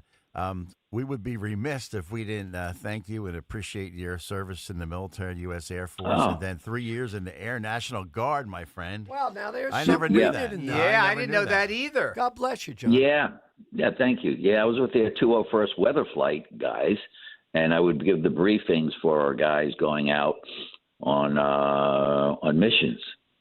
So I did that for a few years. And actually, when I was in college, after the 2 years, my dad was really sick. I came home, take care of him, and then my friend was a captain in the Air Force. And I was going to go to Oswego, and he goes, "Listen, upstate school in New York." And he goes, "Listen, well, why don't you join the Air Force? You already got, your cum is very high. You got a 3.5 cum, and I think it's high enough to get you into military school for the weather. The course is there." So I took the test. I did well. And next thing I know, I'm getting my head shaved. I'm in the Air Force boot camp in San Antonio. And that's where I got a lot of my weather, all my weather education and training in the Air Force.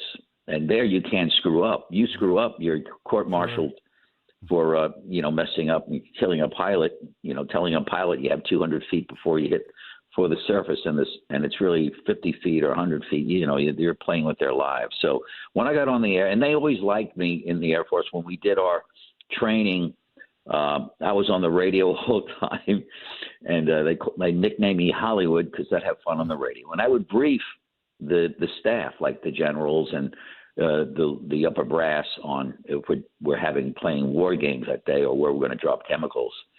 And, and they would have me get up because I wasn't fearful of getting up in front of the brass and giving a briefing on the weather. So I really got my chops cut that way so much with the pressure of being in front of the troops, in front of the brass and giving forecasts way back when. And this was going back to, I was in there from 83 to 87. So in there. So that's where I started really getting a feel for getting in front of people and not being nervous about it, because getting that kind of a training will train you for anything, right? Yeah, so that was pretty cool. That was great. What was it like for you, John, to audition for these jobs? I mean, was there a lot of competition for you, or you just walked in with that, as I say, that smiling Colgate smile? That's a good question, because there's already an existing weatherman, and That's now right. you come in, and how do you work your way up there? I'll tell you what. I have a good story here. I was living on Long Island with my buddies. They're all 5 brothers were New York City firemen, right? I lived with 2 of the firemen, my friend Terry Coyle, who was a fireman, and then Lieutenant Kevin Coyle. And everyone knew I wanted to be the weather guy, right? Everyone knew I wanted to do the weather. I was doing radio at the time for a private weather firm on radio, and for 33 different radio stations across the country.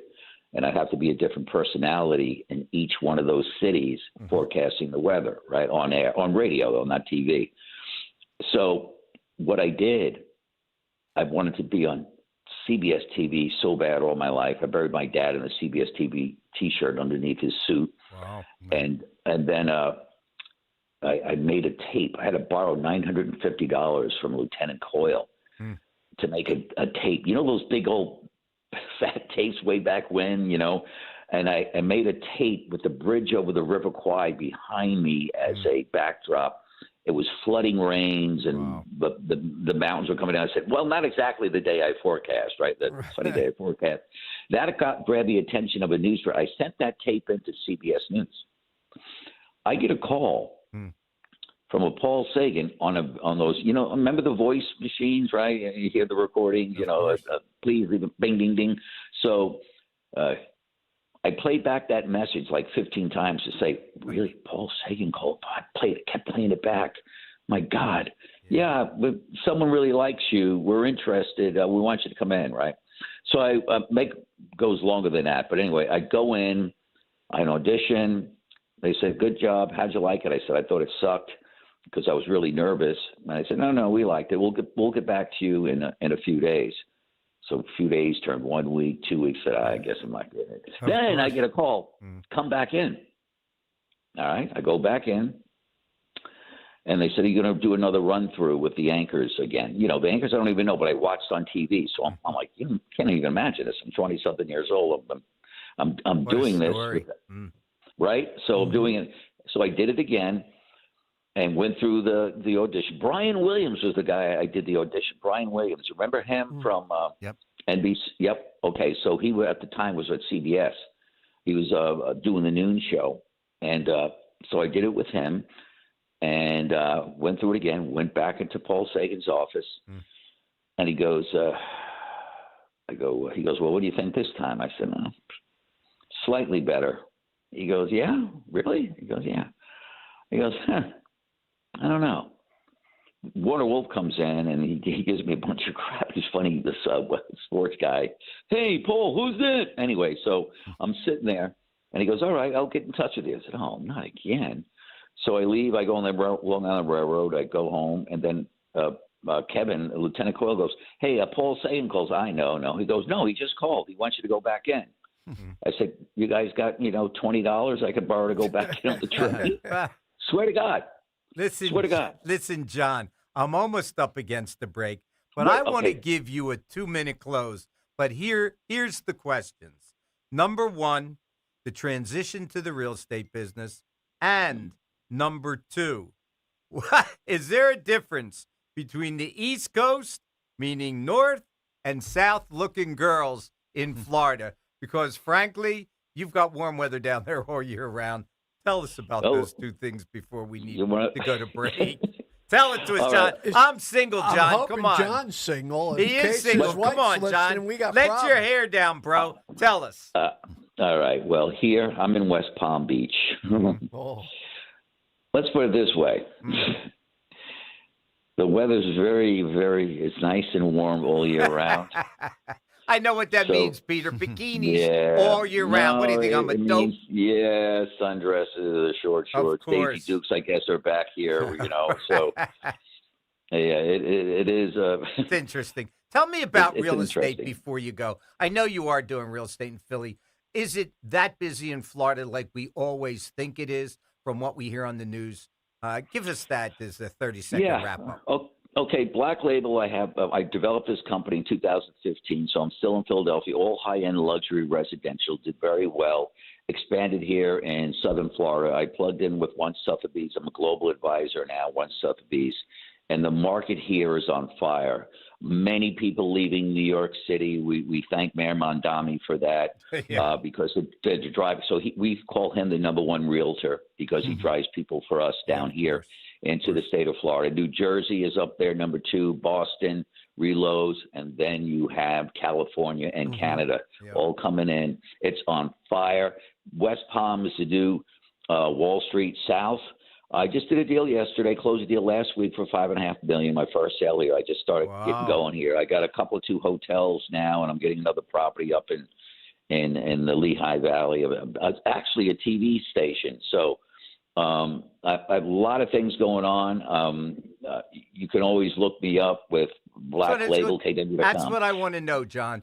Tell us before you go, how could people reach the meteorologist who never quits, realtor in Florida and PA? How do we get you? It's easy. It's easy. You can go to my website. There's the one is, if you can remember this website, confidentialluxury.com. And then you'll see my website for Florida, confidentialluxury.com. And then my other one is blacklabelkw.com in Philadelphia, blacklabelkw.com. My cell's on there, what we do, the team, the amount we sell. And if you go on those sites, you can see all the Barry, you can see all the properties you want if you just click on that site. I'm coming to visit, my brother. I told you. Confidentialluxury.com. I'm very, very proud of the companies and the expansion. I don't think Steve and I need to worry about the Black Label and the confidence. John Balearis. But we love looking at the skyline, John. I know we kept you up. Let me just tell you, I signed the deal on that one day. I came back in after they told me to turn around. He goes, "Aren't you going to look at the contract?" I said, "No." I know it's more than I'm making now. I signed it. It was for $37,500. I can get fired in 12 weeks. I never did. And the rest is history until I did get fired way back in 2011. And that's a shame because, you see a lot of these second chance guys coming around now, like Como reran and for mayor up in New York. And gosh, I mean, your story isn't nearly as whatever you want to say, bad as I put them behind bars. I put the whole Eastern European crime ring behind bars. My grand jury testimony indicted them, and then my federal court testimony put them all behind bars up to 17 years. You got treated a little unfair. I think so. Yeah, I think so, too. But who am I to say? Oh, by the way, forecast. The machine's Forecast. the All right, machine. John Belair You hit, said, a record, you hit a record height today, 98, the hottest temperature ever recorded in the month of May ever for the city of Philadelphia. Tomorrow we're shooting for 95, another record high, and then the weekend with Memorial Day, oh, man, it cooled down by about 40 degrees. You go into the 50s and 60s. Do you have with rain. time for one more question? Go real ahead. quick? Go ahead, Peter. Yeah. I know you know Joe Bastardi, and I know that you mentioned the fella from the Weather Channel. What do you make it of the climate change thing? Are you a guy that's in there and says, yeah, it's definitely happening? Or are you a guy that says, hey, listen, the science really isn't showing us anything that we don't already know? I'm not a big believer in the climate change. It's more cyclical with weather. It comes around. There's cycles of weather, so there could be changes. Like Al Gore said, he said in 2 decades, Florida would be underwater and 60% of the population wouldn't be there. Well, we're 3 decades later, and there's more than millions and millions of more people. No, it's there's some parameters with it, but it's not a massive climate change. It has something to do with the warming of the atmosphere somewhat, but it's not as severe or as imminent as people say. And what we're doing with all these electric cars and such, it has helped, somewhat heal the atmosphere like a damaged lung that was smoking. So really it is. So I'm not a big believer in the big climate change. I dive into weather still every day of my life. And I did a story on NBC News back in 1996 saying we're just going to be in a cycle for severe storms like you've never seen before over the next few decades to go because of some warming and the warming of the Atlantic ocean. So I know that fuels storms. So that was the cycle I was in, but I'm not looking at that as a climate change. When you look back at the record, you say, wow, it hit 96 degrees in 1700, 1868. Were they talking climate change then? No. So they all related back. But when these people spew out things without being really scientific about it, it makes me laugh because they don't know what the hell they're talking about. Well, thanks for that, John. I just wanted to get a little bit of a science There question. you go. John Belair, well-known legend in the city of Philadelphia. I promise when I get to Florida, I'm going to come visit. Thank you for staying up. I know you have clients tomorrow all day, John. I smell it. I know it. I want to thank you for staying with us. Peter, and what's your name over there? Steve somebody, and Barry Sable, thank you for staying up. Thank you so John. much. Thanks, buddy. You bet. Take care, John. Wow, what an interesting conversation. That really was great, wasn't it? Definitely. He's an interesting dude. This is a time of second chances. You see it with all the politicians are come back around. And, I guess the biggest example is most recent is Como. He's running for mayor all of a sudden after they chased him out of Albany. You would think, John, he's got a pleasant demeanor. He's a good-looking guy. I think he did good on TV, and I'm surprised he didn't get a second better off in chance. real estate. Trust me. Who needs the aggravation? And I got to tell you, boys, he was a client of Sable Diamonds. I didn't talk to him about that. I let him off the hook, but he was a client. Listen, guys. I had forgotten that he had testified on those cases and everything. Yes. I mean, that was it took a lot of guts. Listen, Peter, I got to tell you, Steve, this guy's been waiting. We must get him on. Larry We're not Sachek. taking a break. Yes. Our next guest knows the difference from the good guys wearing the white hats and the bad guys. This guy is tough as steel. He is known for being on the Philadelphia Commission, I guess it would be said, of cold cases. He is highly known for protection, strategies, security solutions, and strategic guidance. Incidentally, maybe we'll get a chance to ask him about the dinner this Thursday. I think we need Mr. Larry Sachek, skill set to protect the orange guy. Larry, thank you for hanging in there with us tonight. We're behind schedule. Uncle Barry, Peter, and Steve DiOrio, we all thank you, my friend. Listen, nice to meet you. Listen, that's why you make plans, because sometimes they go sideways, and so you can't do anything about that. All you can do is just adjust it and roll with it. Yep. Tell us what you actually do, Larry. I guess Peter and I, we just talked to Steve today, and he said, listen, give us some insight as to what you do, buddy. Well, I am currently the chairman of the Citizens Crime Commission.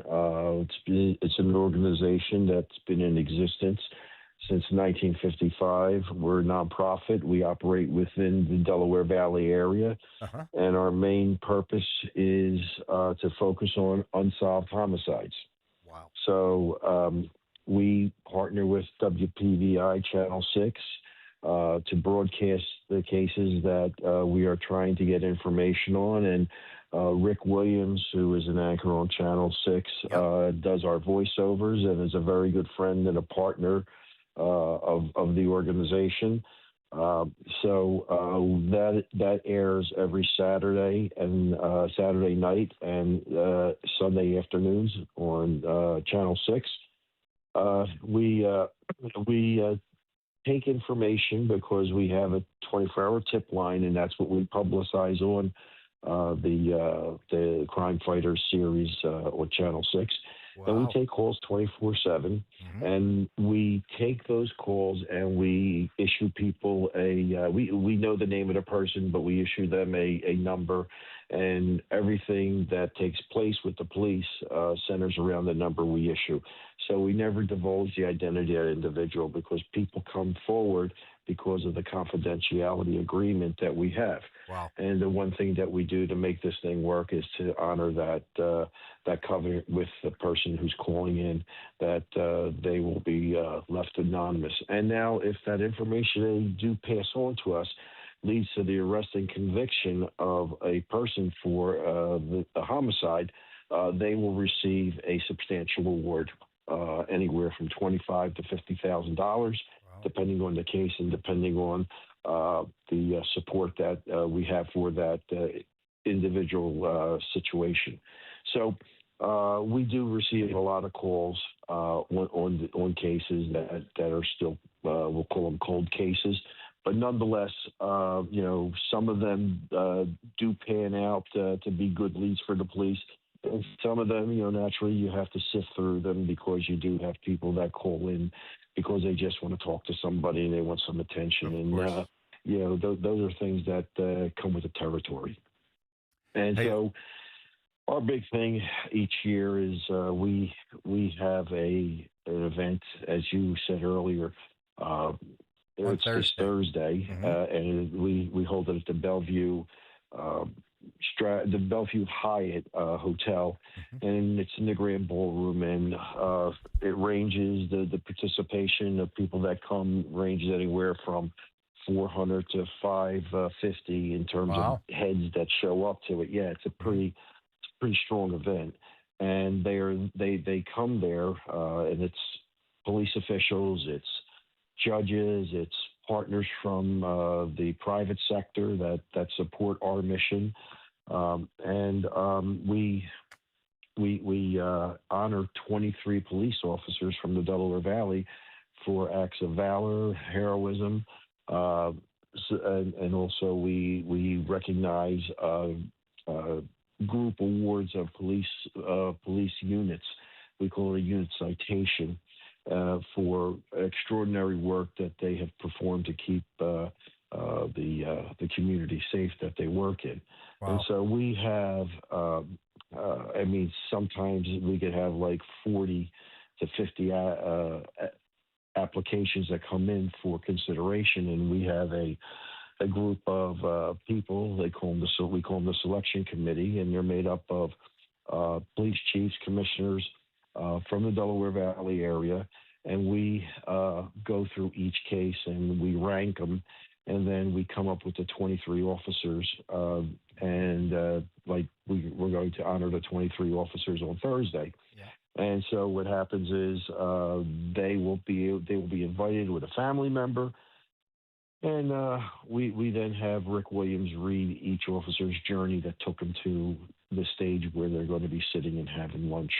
So it's quite an event. And the other part of this is a little solemn. We also honor any officer that gave their life in the line of duty. Yep. We honor their family, and we will have the family members there. And so there's a special tribute to that officer or officers. This year we have two. that we're going to. We're going to recognize. Go ahead, Steve. So that is our big fundraiser that we do, because if we're paying awards out, we gotta somehow keep the money coming in so that we could continue to pay those awards out. So this is like the event also is a fundraiser for us so that we can continue this program. Go ahead, Steve. Hey, Larry, you know what? We met recently, and I got to tell you, you are a class act. What a nice guy. Just all around nice guy. I mean, sometimes you meet people and you forget about them, but you're the guy I've been thinking about since I met you. What a good guy. And what you've done with the Citizens Crime Commission. What a service. Think about all the poor souls who lost their lives, these cold cases, and you're out there just beating that drum, keeping their memories alive, and respecting police officers and the work that they do at the same time. So we appreciate it. Yep, I agree. Well, I have this thought that's always in my head that I'm number 3. Number 1 is God, number 2 is my family, and I'm number 3. Amen. Let me ask you a question, Larry. What do you think about the Mom Guthrie deal? I mean, obviously, that case is going cold. I mean, it was really astounding to me because they knew the kind of backpack the guy had, the kind of gloves the guy had. They could have somehow traced, but that case went completely cold. Do you have any thoughts on that? Oh, I think that there was, I don't want to criticize any law enforcement organization, but I do think that there was an issue with the media getting some information and running with it. And I think that the FBI should have been brought in much sooner, and they weren't. They kind of kept them at arm's length. I think that would have dramatically helped the situation. For someone to go missing like that is quite unusual, and especially given the notoriety of the family and who her daughter is, that really is heightened. I agree. In my mind, as being very, very unusual. So I really think that there could have been a lot of stuff done that would have helped on the front end, but I think that sloppy work, Larry. A little slow to the draw. Sloppy do you work. think the FBI got in there too soon, or that the local people didn't get him in soon enough? Well, the local people didn't get him in soon enough. That was the problem. They really didn't. The FBI was there, but the information really wasn't being shared with them. And so I think that when you have everyone operating with the silo mentality, it really does not foster collaboration, and it really impedes the hinders the investigation. growth of the case. Yeah, Larry, let me ask you a question. Go ahead, Pete. One other Go ahead. question for him. And I assume that you have done some police work in your time, and I have a little bit of a history with criminal justice system. What do you make of it it seems like it's almost open season on police now. They get ambushed places. They get, there's more police shootings and police killings than I've ever seen in my life. Yeah, that's a good point. Where's this coming from? And listen, if they're shooting police, what are they doing to the average citizen? Yep. Well, if a police officer is at risk, the average citizen is even at higher risk. So I think that people have forgot that equation there. And so I think that what you have right now is a lack of respect for the law. I think a lot of this happened with the George Floyd situation, where you saw that piece of video where the officer had his knee on his neck, and it really just spoke to excessive brutality. I'm not going to comment on it. Everybody has their own opinion. I follow the law, and whatever the outcome is, I respect it. But that really lit the fuse. And would it help? I'm sure you guys got to agree with me. Yeah, 100%. Everything changed. Yeah, after that happened, everything changed. Before you say something, Peter, but I have to comment to that. I know, Larry, it's a particular position that he doesn't want to take. But once that guy was on the ground, I got to really tell you the truth. His hands were cuffed behind him. There's 4 guys around him. I don't know. I mean, I'll be honest with you. You could say fentanyl killed the guy and everything else under the sun. I think at that particular point, he was under submission. I think that was a little aggressive, boys. But that's just Well, I'll tell you this. My feeling is it's a collection of things that happened. The fentanyl had a role in it. Him being on the ground and not being able to breathe had a role in it because naturally, he was gasping for air, and being on the ground is not the best place to be with someone. Even if his knee wasn't tightly on his neck, it still hindered his ability to move around and get a position where he can breathe easily. My question is, all right, you're having a problem with the guy. Where's do they have a wagon there? I mean, you couldn't get him into the car. Where's a wagon? You could put him in the back of a wagon. So, I think that a lot of police departments, they shy away from wagons, and they figure they get the SUVs, and we're going to use them. But, the one thing that I love about Philadelphia is you always have a wagon for situations where they got to put somebody in there that's being disorderly and being very difficult. The old paddy wagons. Why don't the black leaders just tell the minority community, when a policeman tells you get out of the car, that means get out of the car. When he tells you put your hands behind, the game's over. That's right. I mean, if you just listen to what they say, lives will be saved. You're right. Well, if you look on social media today, you see a lot of people having issues, and they're combating the police over car stops and what have you. And I will tell you this, that there are a lot of black leaders that are coming out and saying, when you are encountered by a police officer and they're going to, place you under arrest or put cuffs on you, that is not the time to fight. No. The time you fight is when you go to court. And so that has been what's being said. And I'm telling you that you have the black leaders in the cities and in the counties around here.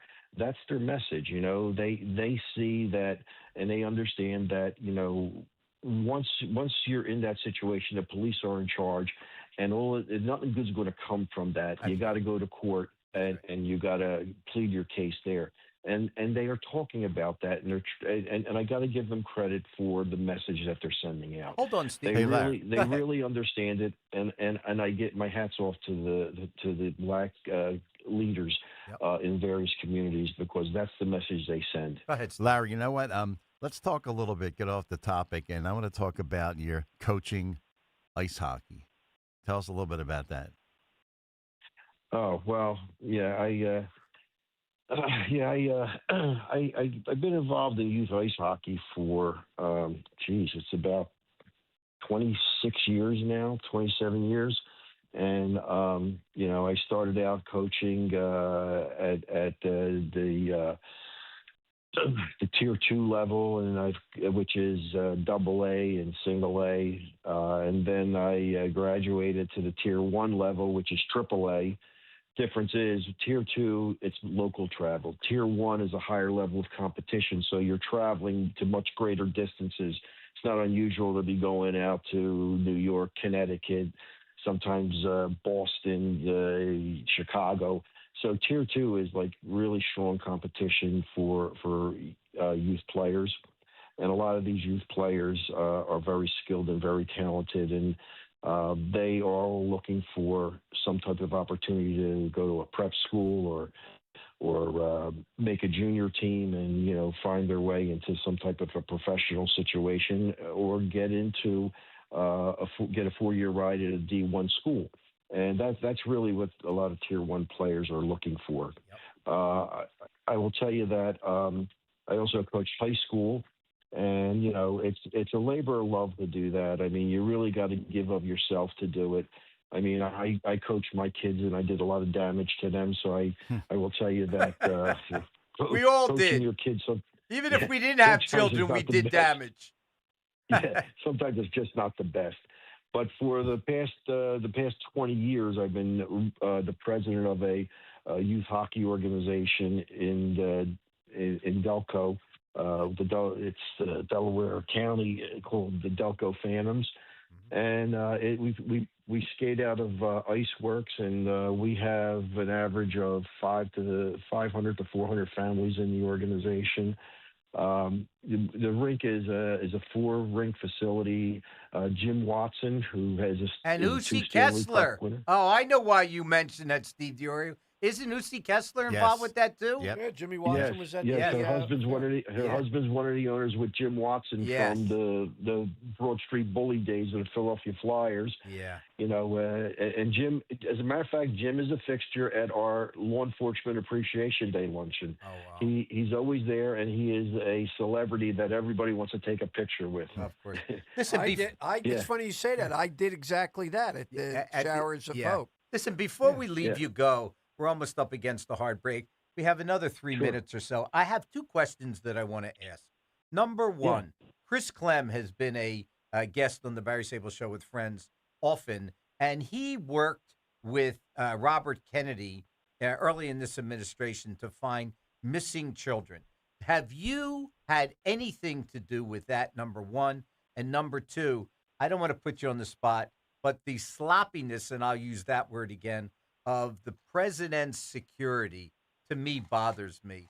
Can I put you in the position to comment on both of those before we take a break? Well, I'll tell you, I have a lot of friends that were in the Secret Service. One person was in charge of Bill Clinton's detail, and also Clancy, who was in charge of the Secret Service. He's been a speaker for our event, and when he was with Comcast as the senior VP of security for them.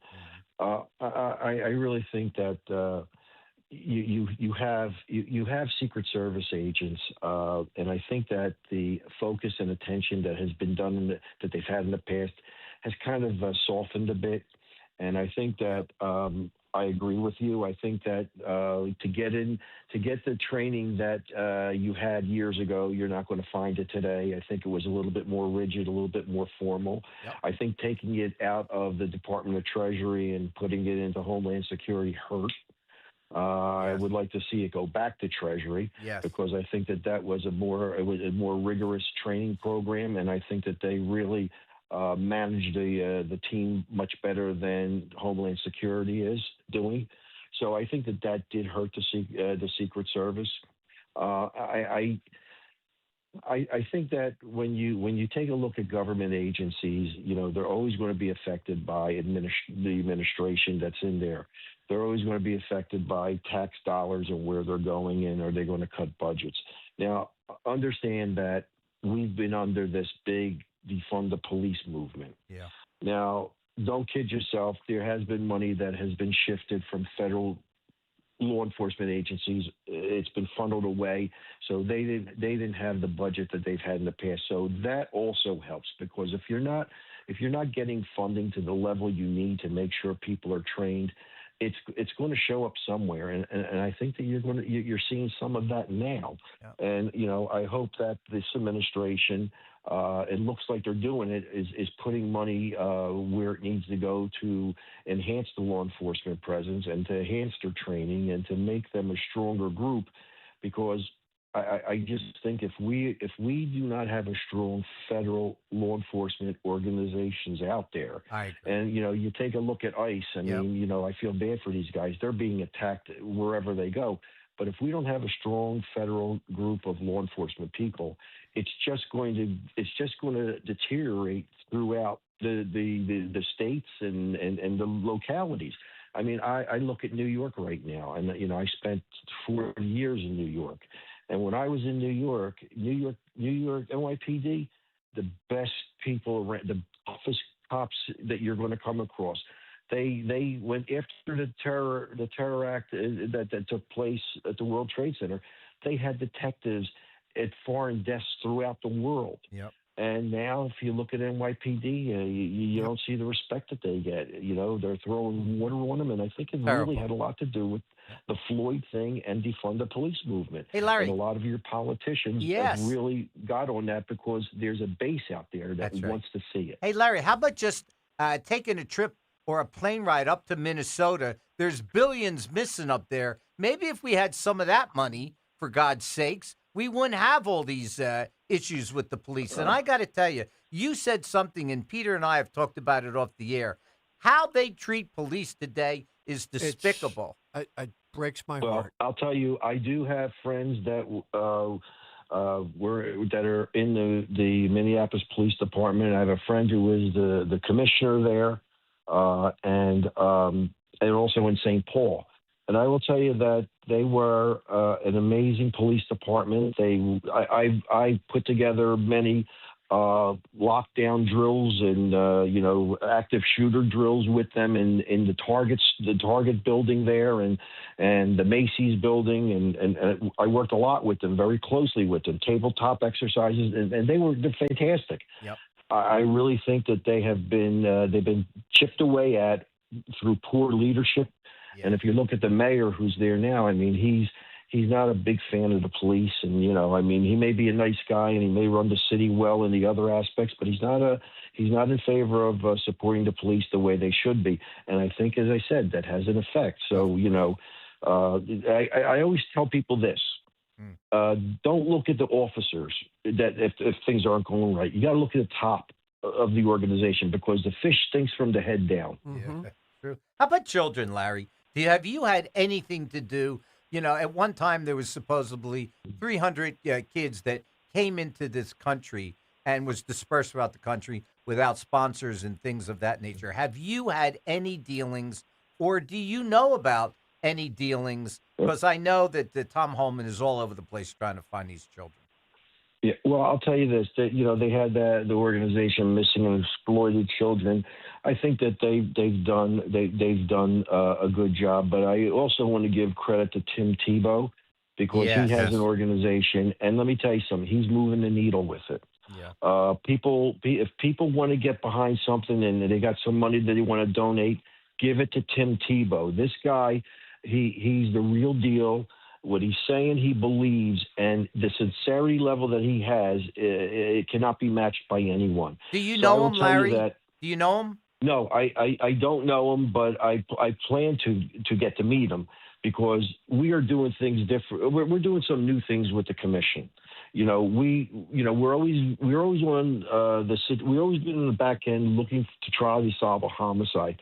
What I've been doing is I've been going out to different community organizations. I've been going out to areas where we have gun violence, where we have youth issues, because these really neighborhoods at risk. And we're trying to do a proactive approach and partner with these organizations that do want to try to help the kids at risk. So I just did something with the YMCA in Chester County where I connected Job Corps with them, where Job Corps really goes after young people at risk, and they take them and they put them into a program where they learn a trade. It's a federal government-sponsored program. And they learn a trade, and not only do they learn a trade, but they have to wear a uniform. Their structure. They get a stipend. It's not a lot, but they have to get. They get a stipend. They got to learn how to spend it. Yep. You just can't decide you don't want to go to school. You get so many PTO days, and you got to manage those PTO days. So it's like you're on a job. When you're there, you're on a job, and they're teaching you how you have to act on a job. And then when you finish the 9-month program, and all these Job Corps locations, it's like going away to college. There's dorms, and you live there. And once you're done there, the organization finds you work, and they have people that are graduating with certification in solar energy. They have them graduating with culinary skills. They have them graduating with facility management skills, and they're walking into great jobs, making $70,000, $80,000, $90,000 a year. Yeah. They've graduated people that are now linesmen in the Midwest, making over $100,000 a year. So they're showing these kids at risk that there's another avenue you could travel, and so I partnered them up with the YMCA, and they are having different types of meetings, and they're focusing on the kids that are at risk, and they're communicating this message. The other thing is I have an individual who has a sports diversion program where he will go into the YMCA is introduced to, where he will talk about how kids could channel this energy they have that could take them down the wrong path into something productive from a sports standpoint. Yep. And it's a whole program that he has laid out.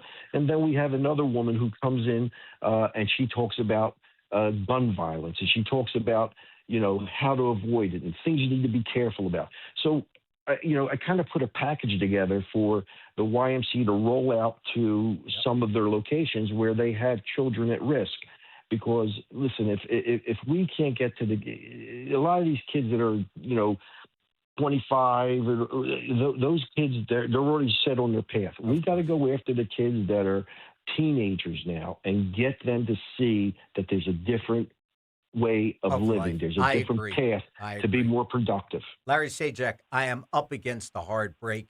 Steve DiUrio, Peter Mimo, Uncle Barry, thank you for staying up tonight. You have been so informative.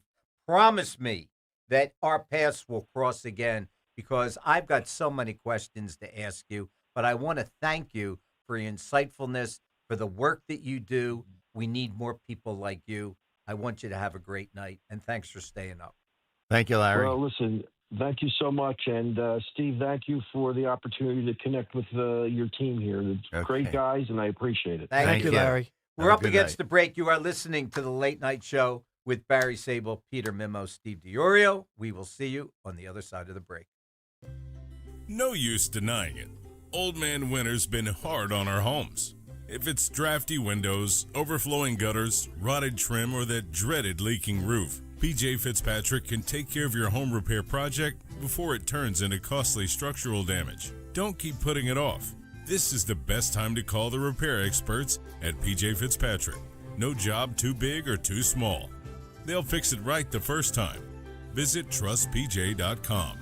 Hi, this is Larry Steinhaus, and I want to let you know that I buy houses. I buy houses from people that may be a tired landlord, maybe somebody who's having trouble selling their house, or maybe someone who needs to sell their house quickly. Well, all you need to do is call 855-939-1137. That's 855-939-1137, and I promise to answer the phone and help you with your situation. That's right, your house may be cluttered. It may be a house that a relative left you, or it may just be a house you just want to get rid of. 855-939-1137. If you have unfiled taxes or are in debt to the IRS, this is important news. Did you know the IRS has programs specifically designed to help people struggling with tax debt? Powerful tax assistance programs that can save you thousands if you qualify. No one knows these programs better than the experts at Optima Tax Relief, America's most trusted tax resolution firm, A-rated by the Better Business Bureau. Their award-winning tax attorneys and licensed professionals have resolved over $3 billion of tax debt for their clients. One call to Optima can start the process, helping to put an end to your worries about wage garnishment, asset seizure, and other aggressive IRS actions. Find the best options to solve your tax problems. Call the experts at Optima Tax Relief today for a free consultation. Call 800-354-2840. 800-354-2840. 800-354-2840. Optima Tax Relief. Some restrictions apply. For complete details, please visit OptimaTaxRelief.com. Philadelphia, we've got a problem. Home care is in crisis and there aren't enough caregivers to meet the demand. So if you've got a loved one with Medicaid and needs care, don't wait. Freedom Care was built for this moment. We help you get care at home from someone you already trust. A family member or friend who can get paid to help with everyday needs like meals, medication, bathing, and mobility. If you have Medicaid, it's 100% free to you. No waiting lists. Just real care from your people right now. Freedom Care handles it all. Training, payroll, and support, so you can stay safe and comfortable at home, and your caregiver gets paid after every shift guaranteed. With 97% satisfaction and over 150 million hours of care delivered, Philly families are already making the switch to care at home. Take care of your own and get paid with Freedom Care. Call 267-489-1601. That's 267-489-1601. Call now. 267-489-1601. 267-489-1601.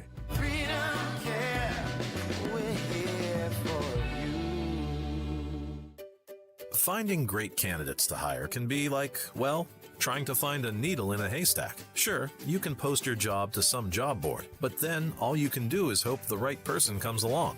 Which is why you should try ZipRecruiter for free at ZipRecruiter.com/free.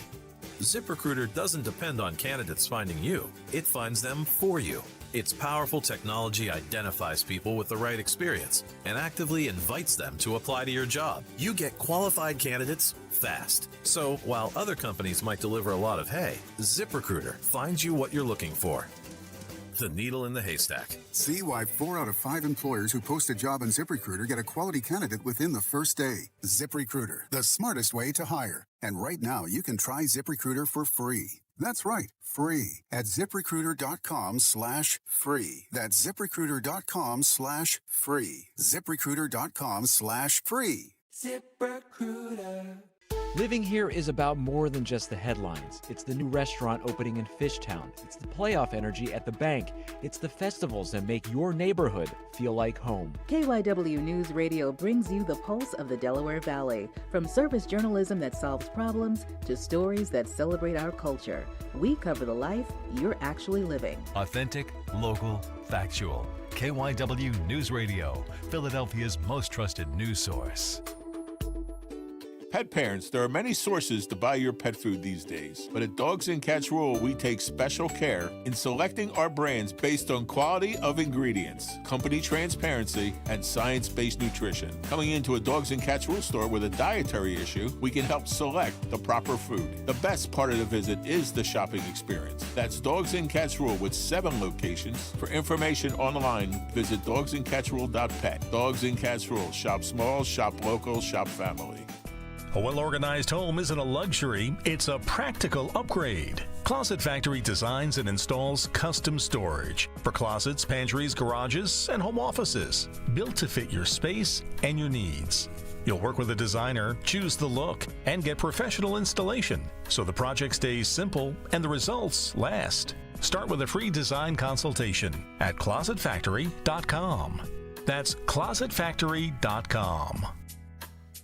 Hey, it's Nick Cale here, and your life has many dimensions, and now there's an SUV engineered to support every one of them. My friends from Piazza Mazda put me behind the wheel of the new 2026 Mazda CX-5, the most spacious CX-5 yet, with more room for both passengers and cargo. Feel complete control like I did with the 15-inch touchscreen and built-in Google technology. Experience the all-new 2026 CX-5 for yourself today at Piazza Mazda of Westchester or in Reading. Browse inventory online at piazzamazda.com. WPHT, WPHT HD, WOGL HD3 Philadelphia. From the Piazza Premium Automobile Studios, powering your drive with 10 brands and 20 locations. Always live on the free Odyssey app.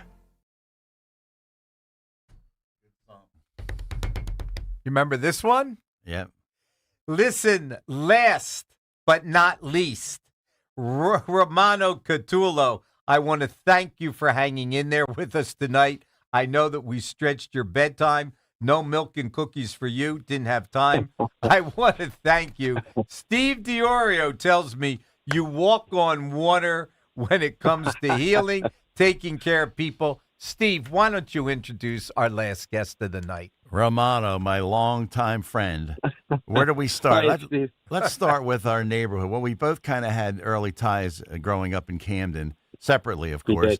But we moved to West Collingswood. That's where we met. And you're a big athlete. We played football together. You were a wrestler, not just in high school, but in college.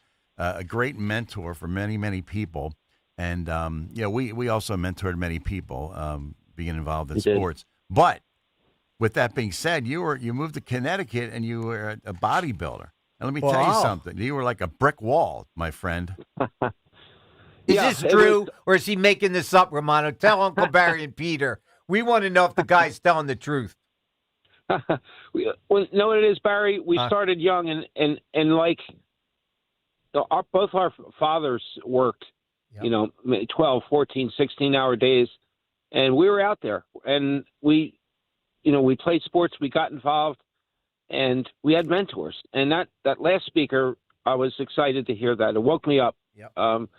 And excellent program. And the key is getting starting young, and I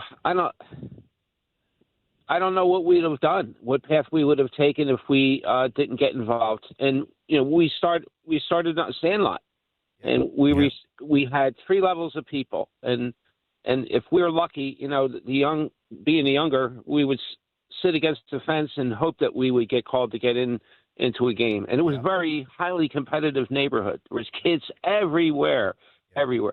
And we had good parents. We had great mentors, and we talk about it every single day as we do today. And that's the key, mentorship. And a big shout out to Tim Tebow Foundation. I do contribute. Yeah, there's a big connection there. But I in Connecticut, I rolled into it because I was so competitive that it sticks with you, and it moves to the work that you do. On the tough night, I do travel a lot. Now I'm a hospice nurse. The last 13 years, and prior I worked for Temple for 10 years. What a tough job that's got to be, Romano. Yeah. I worked in emergency at the Northeastern Division next to Kensington. So we saw stuff every single night. And you know what, Barry? They're all young, and kids are clean cut. Yeah. And and they're out, and we're bringing them back, right? You hit them with the Narcan, we're bagging them, and they wake up. These kids have the clean shaven, clean haircut, and I get a chance to talk to them one-to-one. And I say, do you mind if I ask you a question? What are you doing? Yeah. Well, it was my first time. Yeah, of course. And that's all it takes. I got to tell you something. Maybe this will date me, and maybe you know this guy or not. Years ago, there was a gentleman that trained at 21st and Sansom. His name was Al Q, that ended up at the Arnold. And I remember going to the Arnold with some friends. That's in Ohio. Am I correct in saying that? And, man. I believe so. Yeah, those guys, you talk about bodybuilders. I don't even know all their names. It's gone back so far. But that was a treat to watch. Those guys train like crazy. Were you like that? Were you in shape like that, Romano, at one time? At one time, yeah. It started out where, we trained at Father Tom's. There you go. I was 16. Yes. Steve, I'm running, and Steve goes, I'm going in from junior high, and I had to start all over. Back then, now it's combined, but from a ninth grade year, undefeated. We had a great team. Then you have to start all over. You're a small guy again. Yeah. And Steve said, come in, start lifting weights. And that's where it all started. And by the end of the summer, as a 15-year-old, Father Tom would give me the key when he'd go on vacation. Because you open up the place, because I was there.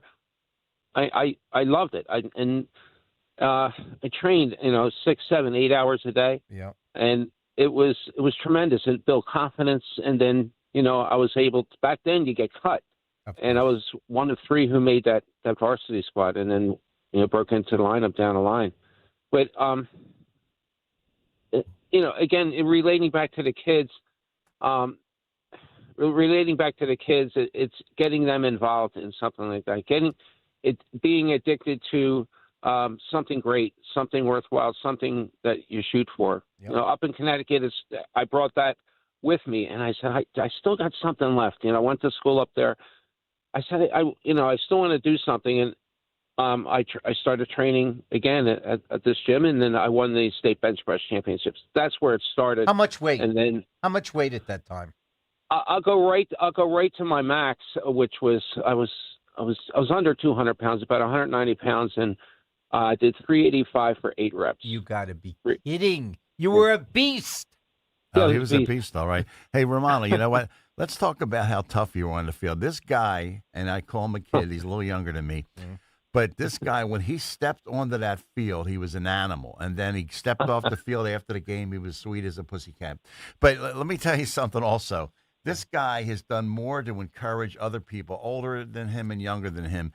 You've been such a mentor, and what you've done. I ran for office in Collingswood decades ago. Romano was my campaign manager. Wow. And it was amazing. We had a lot of fun. You guys go way back. We go way back. Yeah. So, Romano, tell us about your present job. It's a tough job. You deal with these folks who are dying. Maybe they have a long-term illness, and you have to make them comfortable, see that they get their meds. And then, unfortunately, if they die, you're there grieving with the family and help them with their final goodbyes with these families. Tell us a little bit about what that's like. It's been amazing. And if you, 13 years, I'm on my 13th year now, and we travel a lot. I do about 30,000 just in my car alone when I travel. It's been an eye-opener. And when I come in from the emergency, you're all left brain. And then this is right brain. And they said, "Oh, this is great. We'd like to have you do it." And I said, "Okay." I said, "I'll get this done on the technical side." But I didn't believe some of the stories that I heard. Not yet. But it took me about 5 or 6 years before I started compiling the things that I had seen. And I call them the intangible. That forced me to coin a term, small miracles. Small miracles, where where I've seen families pull together like no other, and patients respond to what you do. And yes, it is hard, and you have to get the families ready. You have to get them ready. That's the key. You must go home with tears in your eyes, my friend. Am I right or wrong, Peter? Oh, absolutely. I don't know how you can do it. I know my mom was in hospice for only for a couple days, but it's sad. It really is. And you gotta, I guess you gotta have a thick hide, and you gotta be strong emotionally. And I'm sure you are. Now, listen, we heard all about your football exploits. We see Steve all the time. He tells us that he played football. So tell us. Was it flag football? Yeah. What kind of flag football? What was Steve doing out there on the field? I want to know. Come on, Romano, break it down. Did he have your back? No. Oh, man. it was women's. Women's football. Yeah. Well, he was a wide receiver, and he had speed, like unbelievable speed, great hands. I can remember some of the big catches that he made, and some of our games made it to the radio back then. Yep. And I still remember the calls. I remember the plays, but he was a tremendous player. And as a young kid, I actually played in the band so I can go see, like a seventh and eighth grade, so I can go see the games, so I can be a part of that. And that's when Steve was playing, even as a young player. But I modeled myself after him. Yeah. And, I seen him scamper down sideline 65 miles. Hey, that's a heck of an accomplishment, going from the band yards. to the field. I mean, most of the guys in the band, we didn't, we didn't look at them as being on the field, right, Bar? Yeah. Oh, I agree. Yeah, I was a trumpeter, young trumpeter, but and because it was a dream. It starts with a dream, and Steve was one of those guys. His stomach was flat, and just muscular. It Again, still we is. trained at Father Tom's. Yeah. Yeah, you'd be surprised. He lost a little bit of weight. He's getting towards GQ again. Yeah, right. Well, I hope that's the case. But you know what? Tremendous athlete. And then track. He's still up at the wall with along with Eugene Orwitz with That's the right. javelin. Michael Landon and Steve Michael DiMario Landon, up there for the That's hurdles. a He was up there for the that's javelin. nice company to be in. Collingswood High School. Hey, Romano, let's talk about guys. I didn't tell you this. I didn't think of this. Romano Catullo was the first volunteer to my holiday meal program. Wow. I had been delivering for a meal program from the Office on Aging, and I called him up one day. I said, "Hey, Romano, you want to deliver meals?" Yeah. So we would go out there and we would actually joke around, make fun of some of the seniors. They were deaf or whatever, and we had a blast. And it all started with him. And then next thing you know, the year or two later, they cut the program, and that's when I started. And I called Romano up. Hey, say, let's get together. Let's start this program. So he was there early on, and I thank you for that, my friend. Romano, explain. Go ahead. I'm sorry. Let me let you go. No, go ahead, Barry. Go. What I want to know, listen, Peter will tell you, I always ask this question of almost everybody I interview. What irks you about what's happening in today's times? I don't care if it's healthcare. I don't care if it's seeing doctors and can't getting appointments. I don't know if it's can't get someone on the telephone. What irks Romano Catullo about today's times? I think we lean too heavily on allopathic medicine, allopathic care.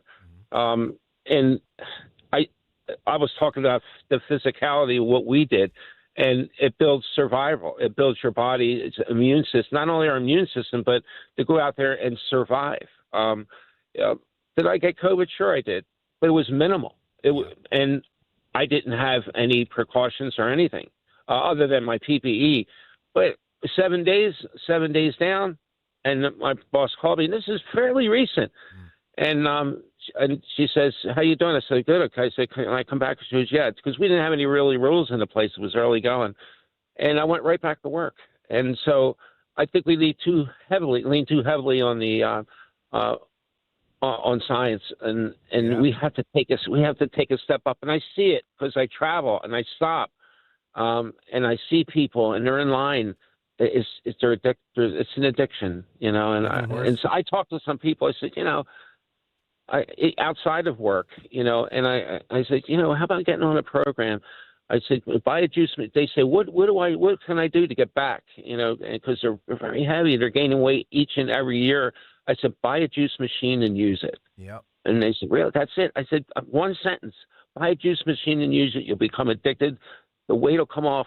And walk or do some cardio, for God's sakes, you know? I know you guys, sure. I know you guys are going to laugh at me, Romano. I have a treadmill in my basement. I've always jogged. You get a little bit older.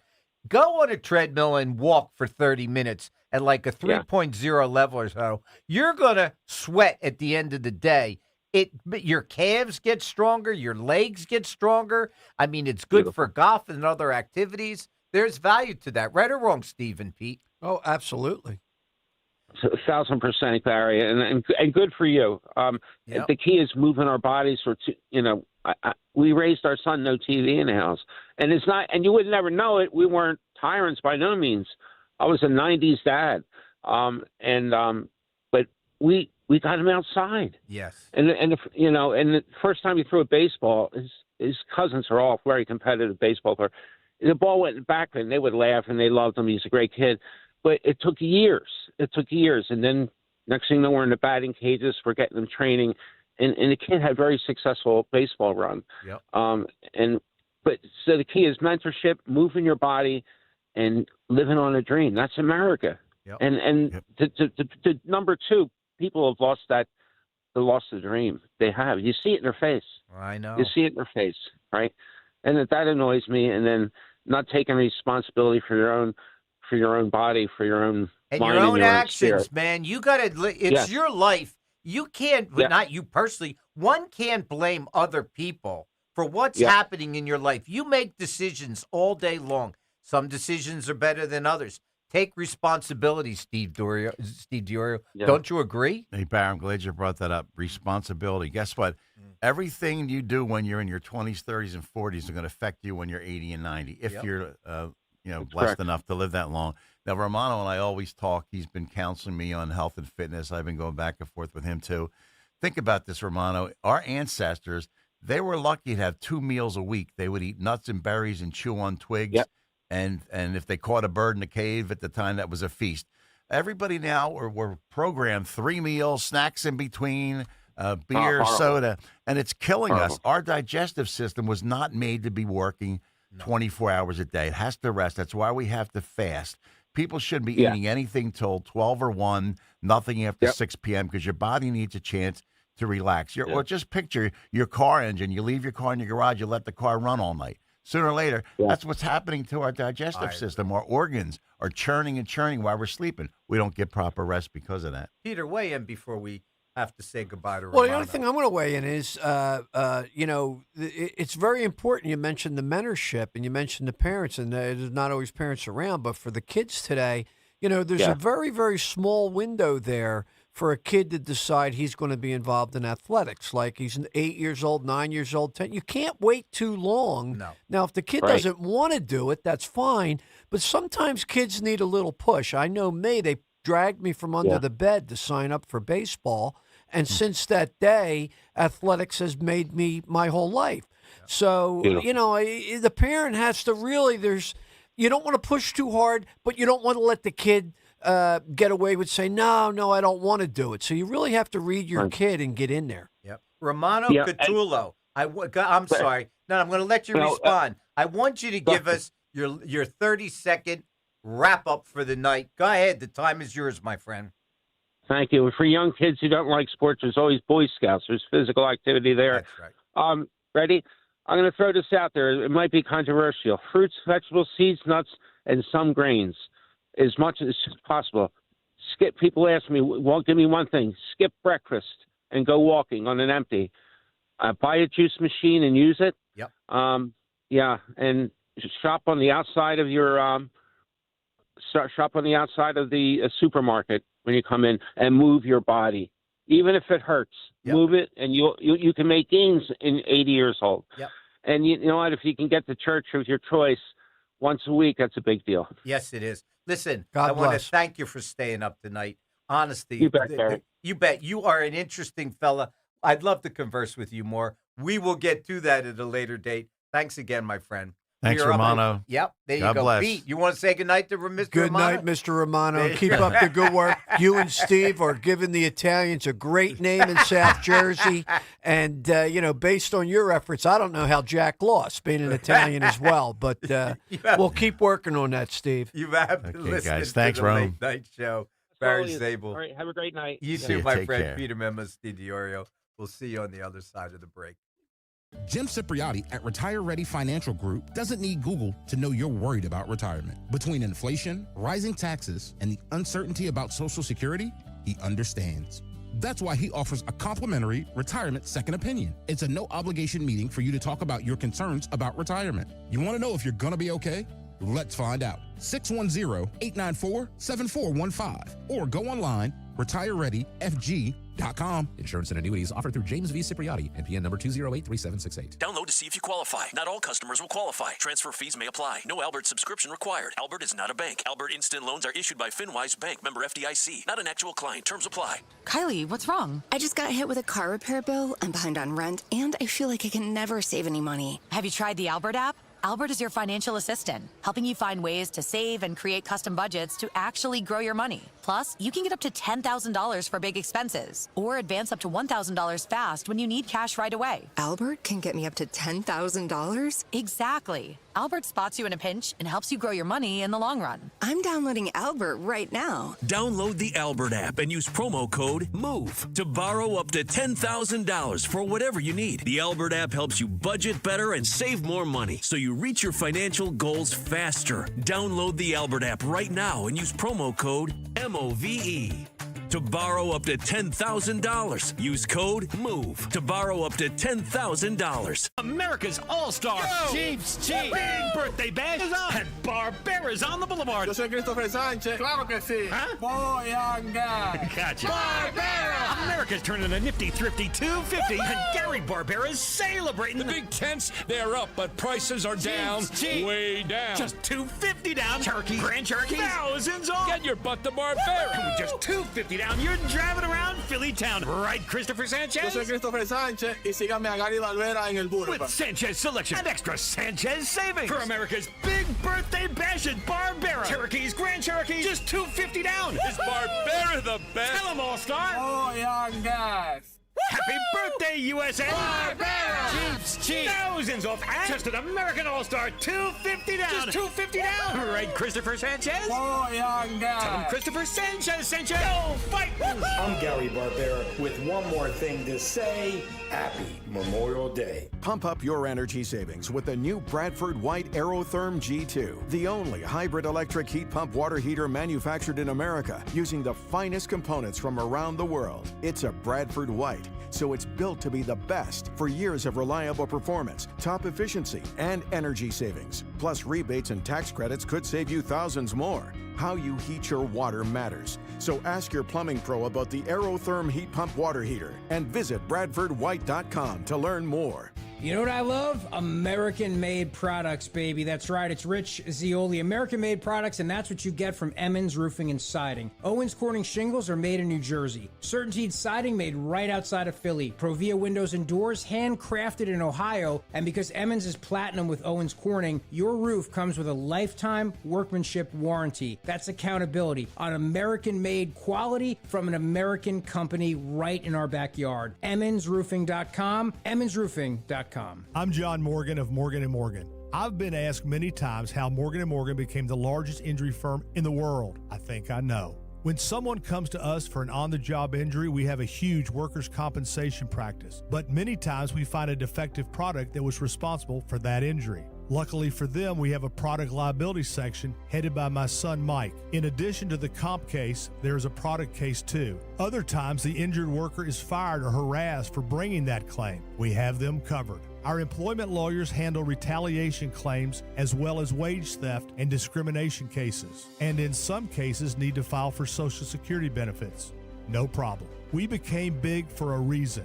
30% of our new cases come as referrals from former clients. Hiring us is easy. Go to forthepeople.com on your mobile device or computer, or call Pound Law on your cell, pound 529. Morgan & Morgan. Injured? Dial Pound Law or visit forthepeople.com for an office near you. Philadelphia, we've got a problem. Home care is in crisis and there aren't enough caregivers to meet the demand. So if you've got a loved one with Medicaid and needs care, don't wait. Freedom Care was built for this moment. We help you get care at home from someone you already trust, a family member or friend who can get paid to help with everyday needs like meals, medication, bathing, and mobility. If you have Medicaid, it's 100% free to you. No waiting lists, just real care from your people right now. Freedom Care handles it all. Training, payroll, and support, so you can stay safe and comfortable at home, and your caregiver gets paid after every shift guaranteed. With 97% satisfaction and over 150 million hours of care delivered, Philly families are already making the switch to care at home. Take care of your own and get paid with Freedom Care. Call 267-489-1601.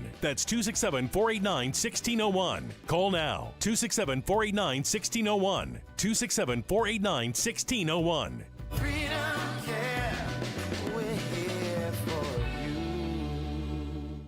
Be sure to follow Talk Radio 1210 WPHT on the free Odyssey app. Download it now.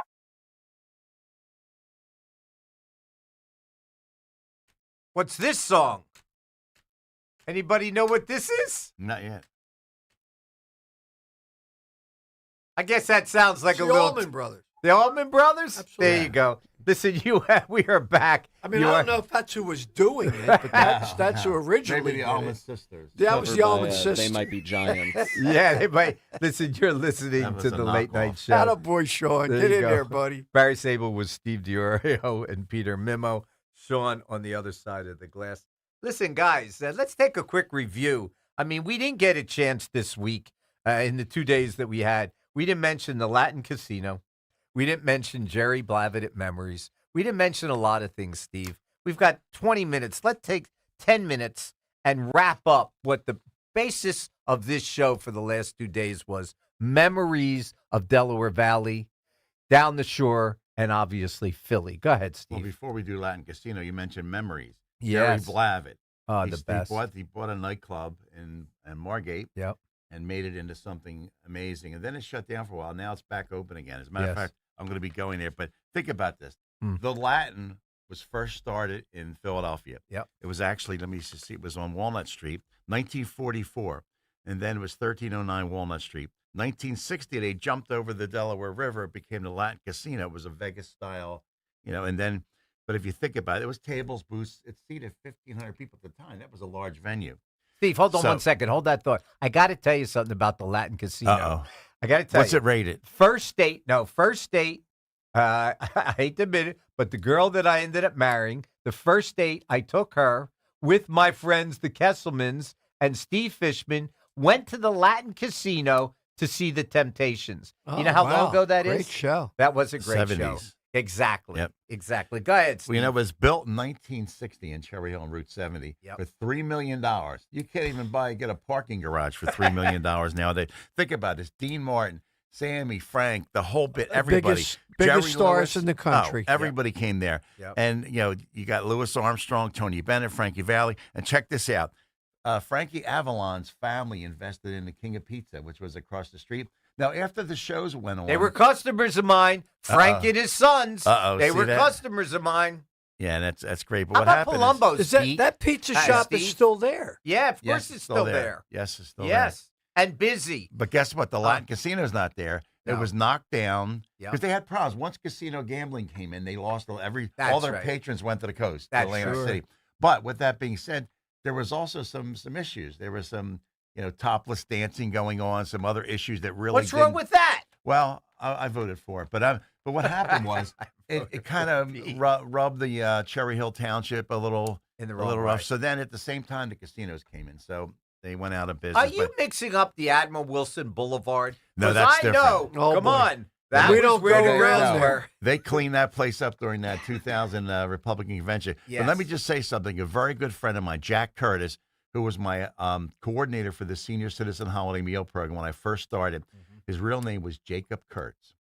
He changed his name. He was Jewish. And to be in the business, you had to, change scenes once in a while. So Jack Curtis was the MC at Lac Casino for years. He used to call me up. Hey, what are you doing? I got wife and kids asleep. He goes, can you stop over and give me a ride home? Because but first come see the show. I got to meet. So you get you tickets backstage. Donna backstage. Summer. No, he would bring me in the back door. Oh, that's great. Donna Summers and remember the Billy Davis Jr. and Marilyn McCoo in the Fifth Dimension. Of course, he would get me. I'd be hanging out in the back room. People have been playing guitars. I played some Elvis.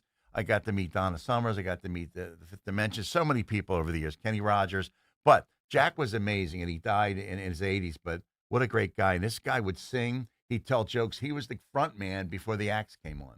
But what an amazing place that was. That venue was unbelievable. It was. Peter, take me. It was mob. It was all mobbed up, wasn't it? Take me before because we're going to run out of time. This 3 hours flew by. Take me to Levis's Hot Dogs, cherry chocolate Coke. Take me to Jimmy Milan's. The best. The hot dogs. Listen, I'm going to go to Northeast Philly with Jack's Delicatessen, with the sandwiches, and with List Bakery, with the rye bread. Yep. And people would come. The Tillo's was the Italian deli. I mean, we had the world back then. We had the Ron Hurst Cafe. We had a lot of good stuff. Vital Steaks and what was the place, Steve, on Haddonfield Road? The Sinelli's. Yes, Sinelli's. What a great restaurant. That's no longer there either, obviously. No, you mentioned Palumbo's. That's where Frank and everybody hung out. But after Latin Casino, after the shows were off, they would go to the Rickshaw and the Hawaiian. Well, they're both in Jersey. Yes. They would just go up the and they would. Palumbo's South Philly. That's where my grandfather and my grandmother's wake was. Yeah. All the Italians, when someone died in South Philly, they got buried at Pennsylvania, and they had the party at Palumbo's. That's just the way it was. Listen, the memories. What a great place. Yeah, the Delaware Valley. I mean, I don't know if we did a great job or not because we had so many great guests this week on really stretching the memories of us growing up. But I have to tell you, there'll never be times like that again, Peter. Now, you got me in a little trouble yesterday, Uncle Barry, I have to say, because when we started out, we were talking about how we're growing up and all that, and I mentioned a lot of bad things about the neighborhood I grew up in with the drugs and the juvenile delinquency and the graffiti and some of the They were true, though, Peter. mischievous vandalism that we're involved in. Yep. But I just want everybody to know that I ended up okay. I found the right side of the street. Yep. And you That's know, because your wife set you straight, man. well, She's she done a did in great college. job. She did. Yeah, she's done a great job with you, Peter. You know, She's my house-sprayed you my pretty coach good. and my wife got me through college because you have to keep a 2.0 just in order to play basketball. If you're under that, you can't. I don't know how they do it today with going from one school to the next school and another school and this school. I guess education isn't part of college athletics anymore, but it used to be, and they used to stay on us pretty darn hard about it. And I'm glad they did. The coaches kept you straight. Absolutely. Speaking of keeping you straight, check this out. When we were kids, I grew up in Canada for the first 12 years of my life. You threw a stone, broke somebody's window, you got your butt beat when you went home, and then your parents paid to fix the window. Nowadays, you can start riots, you can vandalize, throw bricks They at blame cops. the window. Yeah, right. Yeah, the window got in the way. Yeah, Right. Listen, they blame boys, the window. within the last 2 minutes before we get to some politics, because that's what we do, Right. I need you, Peter. Give me your wrap-up for 2 sessions on the memories of the Delaware Valley. It was great. And then Steve as It well. was nice. Listen, I don't know how many people listen this time of night or whatever, but it was great being in here and dealing with you guys again. I'm very comfortable with you guys. Yep. And if I wasn't comfortable, I wouldn't be able to do it. I thought the show was great. I thought you had some interesting guests. We did. And I'm going to say Barry Sable and Friends every damn night. There you go. Monday through Friday. Yeah. Go ahead, But Steve. you know what? Wrap what's us great? up. We're a great team. We're comfortable. Yep. We've known each other for a long time, and we do a lot of things together. You guys help out Pennies in Action. You support a lot of the projects I'm involved with, and that's the kind of friendship that lasts forever. Well, speaking of that, how many? I mean, every time I talk to you and I see you, you're involved in a different charity. How many charities are involved in? I mean, you give out turkeys on Thanksgiving. Yep. You're Christmas and involved Easter. all year round with the Pennies in Action. Tell us a little bit about all the philanthropy work and all the volunteer work that you do. Well, what I don't talk about, Peter, and thank you for both of you for supporting everything I do. course. I get calls all the time since I'm associated with breast cancer with Dr. Zanicki and Pennies in Action. Husbands, wives, patients, People don't know what that is, Steve. No, you have to tell them quickly. Here's a guy. Let me just butt in here. Here's a guy that treats breast cancer not with mastectomies, not with, am I right? Not with chemo, with shots. This is an important issue, right or wrong, boys? And a vaccine. We used to call it a vaccine. We stopped that once COVID came out. It's actually immunorestoration therapy, where he actually takes your blood, mixes it with this magic sauce, as I'll call it, and then he puts it back in you. 8 treatments. It'll shrink a tumor, shrink that. We've seen amazing things. Dr. Zanicki's been at it for 30 years, but I get phone calls all the time from being on the radio. Hey, can you help my wife? Can you talk to Dr. Zanicki? So it upsets me. Some people come forth, stage 4, stage 3. Yep. But the great thing is, under Donald Trump, right to try, we're able to treat these women. But it costs us about $15,000 to $25,000 to get them in the clinical. We need to have standard care so medical insurance can pay. What are your feelings on, and I know you know a lot more about it because you're involved with Dr. Zanicki, the holistic view of treating a cancer versus getting right into a doctor immediately and having it diagnosed and treated, kind of the traditional way. Well, my biggest concern are biopsies. Once you pierce that tumor or that lesion, that cancer spreads throughout your body. Now, you may have a breast removed or you may have treatment, but that cancer goes somewhere. Cancer starts with parasites. So how do you treat prostate cancer then? You got to get a biopsy. What are you going to do? Well, you can. There's MRIs and other things to keep it, and there's blood tests where you can actually monitor it. Listen, guys, I'd be remiss. Come on, you got to work this out with me. We have roughly 9 minutes to go. Yeah. Peter, let's talk about a few minutes of politics. That's what we do. Late night politics. We've got 8 minutes left to go. Well, it was great seeing Cassidy get beat in Louisiana. There's a guy that voted for Massey too, right? And Massey got beat tonight. Kentucky. You could see the Democrats were pushing for Massey so bad. They were writing so many biased articles about his opponent and about how great a libertarian and how he voted against the big, beautiful bill. I think a lot of that Democratic support hurt Massey in the end. What do you think, Steve? Well, how can anybody vote against the big, beautiful bill? It wasn't perfect, but no tax on tips, no tax on overtime, child credit. How about the Trump accounts for kids? How about everything? If you go down that list, everybody gets affected. Everybody got money back in their pocket. Absolutely. How can you vote against it? How about senior citizens, $6,000? Sure. So reduce taxes on Social Security. Yep. I have to throw in, guys, this week I'm going to have at least 3 of the 4 candidates that are running for U.S. Senate on the Barry Sable Show with friends at 10 o'clock on Sunday. I just have to throw that in. Go ahead, Are they Steve. going in the studio? Are you talking about state Senate or are you talking about Senate in Jersey? U.S. Senate in Jersey. U.S. Senate in Jersey. There's 4 people running. Uncle Bob, right? Yep. Dr. Bob, I should say. Yeah. Now, what's happening is tonight. And Justin Murphy. In Pennsylvania, there was a primary yesterday now. It's now yesterday. And the other gentleman. Who won it? I don't Bob know if Casey? I'm trying to get a hold of Alex and Dan to come in. Wow. What's the other gentleman's name? I don't want to be remiss. Rich Tabor. Yes. Justin Murphy. Yes. And Dr. Leibovitz and Zidane, Alex Zidane. I know I'm going to have 3 of the 4. What's your agenda, Steve, for Saturday? 3 out of 4 ain't bad. No. I'm going to probably talk about some of the same things because you inspired me with this history of the Philadelphia and Delaware Valley. I may talk about some of the things we had tonight. And, of course, talk about cancer, fitness, how everybody can take control of your health. I don't care if you're 50 or 90. Like Romano said, you got to keep moving. Your legs, your quads and your legs are the strongest muscle in your body. Yep. Once from sitting around, laying around, once that deteriorates, your health goes down the tubes. Yeah, that's the truth. It really is. I was a little laid up over the winter, and the first round of golf I played, I got home, my feet hurt. I'm like, why do my feet hurt? Because you ain't been on them in 2 months, 3 months. You're walking up and down the steps. Tight, Peter. Think about this, folks. Maybe my shoes are too tight. You know what toe raises are? Where you get on your toes, lift up, do 50, 60 at a time. Sure. That pumps your blood back up into your heart. All day long, you're sitting the blood and all the toxins fall down to your lower body. Do the calf raises a couple times a day. It'll help your heart so your heart doesn't have to pump all that blood back. Guys, I don't want to go home. I really don't want to go home right now. I'm not tired. We have another 6 hours. We'll go to Pagano's and 33rd and Locust and have dinner. Remember they used to stay open real late, Barry? We used to go there, but we sit down at 11 o'clock for a big Italian dinner. And how about the Baltimore Grill in Atlantic City? Well, how about that? It's still open. Yeah, they're open. How about everybody who knows They're goes open. to Melrose? Yeah, the Melrose Diner was. You needed a ticket to get in there at 2 a.m. when the bars closed. And Little everybody Pete's. ended up there. You went to the clubs. You visited Little Pete's at the end of the night. No question about it. Country Club Diner. How about the cheesesteaks just in South Philly alone? Amazing.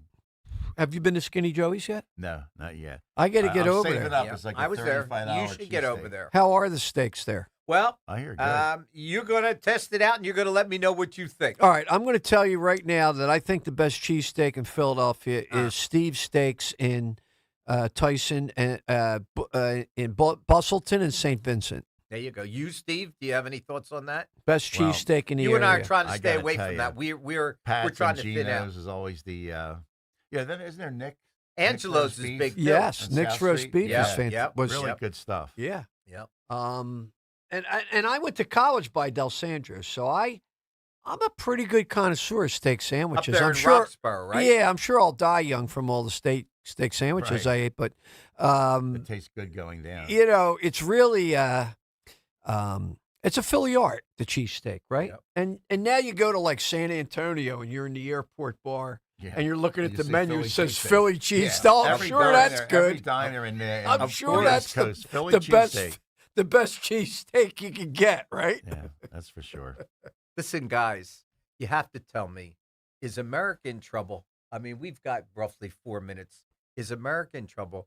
Can we resolve? Someone said to me the other day that it's just imbalanced and everything will balance itself out. This is the first time in my life that I'm really concerned for the welfare of the United States of America, because I see the craziness, guys, that's going on, and I just shake my head. I had Scott Perry on a week or so ago, and I said to him, God, and I said, you've got to be walking the streets like crazy, shaking your head, because you deal with these lunatics every single day. How are you going to, Steve, how are we going to keep winning elections? Trump bought us 4 years. Yep. But that's Trump.